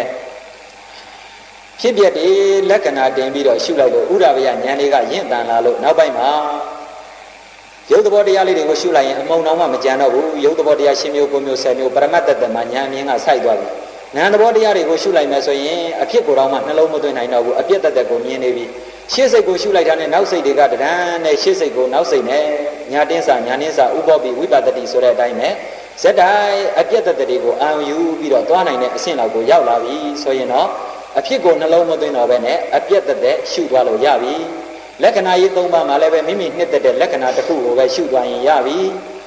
ဣဇဒဗဟိတတဏ္ဍာ2ပါးမှာလည်းပဲမိမိကြိုက်နှစ်သက်တဲ့တဏ္ဍာမှာပဲရှုသွားလို့ရပြီယုံနာ2ပါးရှိတဲ့အထက်မှာလည်းယုတ်ကိုကြိုက်သလားနာမ်ကိုကြိုက်သလားမိမိကြိုက်တဲ့လက္ခဏာတစ်ခုနဲ့မိမိကြိုက်တဲ့ရှုွက်တစ်ခုကိုအပြည့်တတ်လက္ခဏာတင်ပြီးတော့ရှုသွားလို့ဘင်္ဂဉာဏ်ဘယဉာဏ်စသည်အပြင်အထက်ပိုင်းဝိပဿနာဉာဏ်တွေရဲ့အဆုံးမှာတော့မဲ့ဉာဏ်ဖုံဉာဏ်အထိထွင်းပေါက်ပြီးတော့သိမြင်သွားပြီဆိုရင်တော့ပထဗျာဧကရိစေနာပထဝီမြေပြင်တစ်ခုလုံးကိုအစိုးရခြင်းထက်၎င်းတက္ကတာကမဏိနာဝါနတ်ပြည်နတ်လောကကိုအစိုးရခြင်းထက်၎င်းသဗ္ဗလောကတိပစ္စေနာလုံးစုံသောလောကကိုအစိုးရခြင်းထက်၎င်း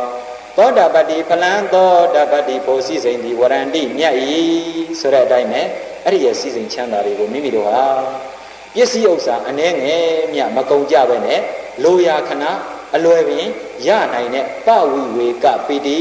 နိဝရဏတရားတို့မှာကင်းစိတ်ခြင်းကြောင့်ဖြစ်ပေါ်လာတဲ့ပီတိတရားတွေနဲ့နေထိုင်နိုင်တဲ့တရားဓမ္မအပေါင်းသူတော်ကောင်းတွေဖြစ်သွားကြပါပြီဒီလိုဖြစ်အောင်ကျင့်ဉာဏ်ကြိုးကိုပွားများအားထုတ်ကြပါလို့တိုက်တွန်းတာပဲဒီတော့ဥစဉ်အနေနဲ့ရှင်းပိုင်းကဗုဒ္ဓနုတ္တိလေးကိုနမူနာထားပြီးတော့ဟောလာခဲ့တဲ့အတွက်ဗုဒ္ဓနုတ္တိရဲ့အကျိုးကျေးဇူးလေးနဲ့ပွားများအားထုတ်ပုံအပိုင်းလေးကိုနည်းနည်းလေးပြောပြပေးဖို့တော့ရည်ရွယ်ချက်ထားပါတယ်ဦးဇင်းတို့မဟာတိတ်တမထေဆိုပြီးတော့ အင်မတန်မှနာမည်ကျော်ကြတဲ့မထေရတစ်ပါးရှိခဲ့တယ်သူကပုံနဝန္လိကာအကြောင်းမှာသတင်းသုံးတဲ့မထေရတစ်ပါးပဲသူနေတဲ့နေရာနဲ့အခုဓာတ်တော်မွေတော်တွေအများဆုံးဖြစ်နေတဲ့မဟာစေတီဆိုတဲ့နေရာနဲ့ကတော်တော်လေးအလှမ်းလေဝေးပါတယ်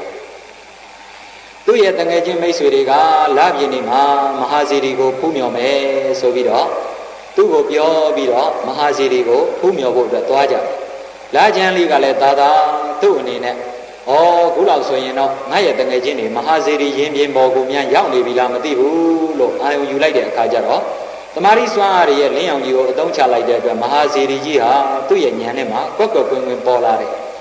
အဲ့ဒီခါမှာတက်တော်ထင်ရှားတပ်ပင်ညုမြတ်စွာဘုရားသခင်ရဲ့ဂုဏ်တော်တွေကိုအာရုံယူပြီးတော့အရဟံသူမတူသောသီလဂုဏ်တမာရီဂုဏ်ပညာဂုဏ်တကတ်ကြောင့်လူနတ်များစွာတတ္တဝါတို့၏မြတ်သောအလိုပူဇော်အထုကိုခံယူတော်မူထိုက်တာသောဤအကြောင်းကြောင့်လည်းအရဟံမြည်ပါပေသောမြတ်စွာဘုရားအရဟံလို့ပွားနေရင်းနဲ့ပဲခုနကပြောခဲ့တဲ့ခုတ်တကပီတိကျက်သိမ်းမွေးခြင်းတွေတပြင်းပြန်ထားပြီးတော့နှစ်သက်မှုတွေဖြစ်လာတယ်။အဲဒီကနေပြီးတော့ခဏိကာပီတိတရက်စစ်လက်တကဲ့သို့တစ်ဖြတ်ဖြတ်နဲ့မိမိရဲ့ခန္ဓာကိုယ်မှာပီတိတွေအားကောင်းလာတဲ့အခါကျတော့ပင်လေဒီလိုင်းကြီးတွေကန်းကိုပုတ်လိုက်သလိုတလိမ့်လေနဲ့ရင်ထဲမှာဝမ်းမြောက်ဝမ်းသာမှုတွေဖြစ်ပေါ်လာရတယ်။ဒီကနေပြီးတော့ဥပ္ပေကာပီတိဆိုတဲ့အတိုင်းပဲ gas ပူကောင်းနေလေပြည့်သွားတဲ့အခါလေပေါ်ကိုပြန်ပြီးတော့တက်သွားတယ်လို့ပဲအရဟံဂုဏ်တော်ကိုပွားနေရင်လည်းလေထဲကိုပြန်တက်သွားပြီးတော့ခုနကပြောခဲ့တဲ့မဟာစေတီရင်ပြင်ကိုဖူးမြော်ဖို့သွားတဲ့မထေရရဲ့ရှေ့ကနေအရင်စောပြီးတော့သူကအရင်ရောက်နေတယ်ရင်ပြင်ကိုရောက်လိုက်တဲ့အခါကျမှငါမဟာစေတီရင်ပြင်ပေါ်ကိုရောက်လာပါလားဆိုတဲ့အတိကောင်းတဲ့စွမ်းအားပီတိတွေလည်းဒီလိုပီတိစွမ်းအားတွေဟာဒီတရားမှာထုတ်ပေါ်ပြီးယူလိုက်မယ်ဆိုရင်တပ္ပရတ္တဓမ္မရတ္တဇိနာတိဆိုတဲ့တရားရဲ့အရာတွေကိုမိမိတို့လည်းပဲမျှဝေပြီးတော့ခံစားကြရင်မကောင်းဘူးလားကောင်းတယ်ဦးဇင်းတို့ရွှေကျင်ဆရာတော်ဘုရားကြီးတို့ဆိုရင်လည်းဒီဗုဒ္ဓနုတ္တိကမ္မထန်တွေကိုပွားများအားထုတ်တဲ့အချိန်ကာလမှာတကယ်ကိုသက်တော်ထင်ရှားတပ်ပင်ညုမြတ်စွာဘုရားသခင်တွေအတိတ်ဘဝတွေကပူးခဲ့မှုတဲ့အာယုန်တွေကိုပြန်ပြီးတော့မြင်ရတဲ့အတွက်ကြောင့်မို့လို့ပီတိမျက်ရည်တွေဖြိုင်ဖြိုင်ကြခဲ့ရတယ်အင်မတန်မှကောင်းမြတ်တဲ့ပဝေဝေကပီတိတရားတွေပဲဒီလိုတရားတွေနဲ့မိမိတို့ဟာ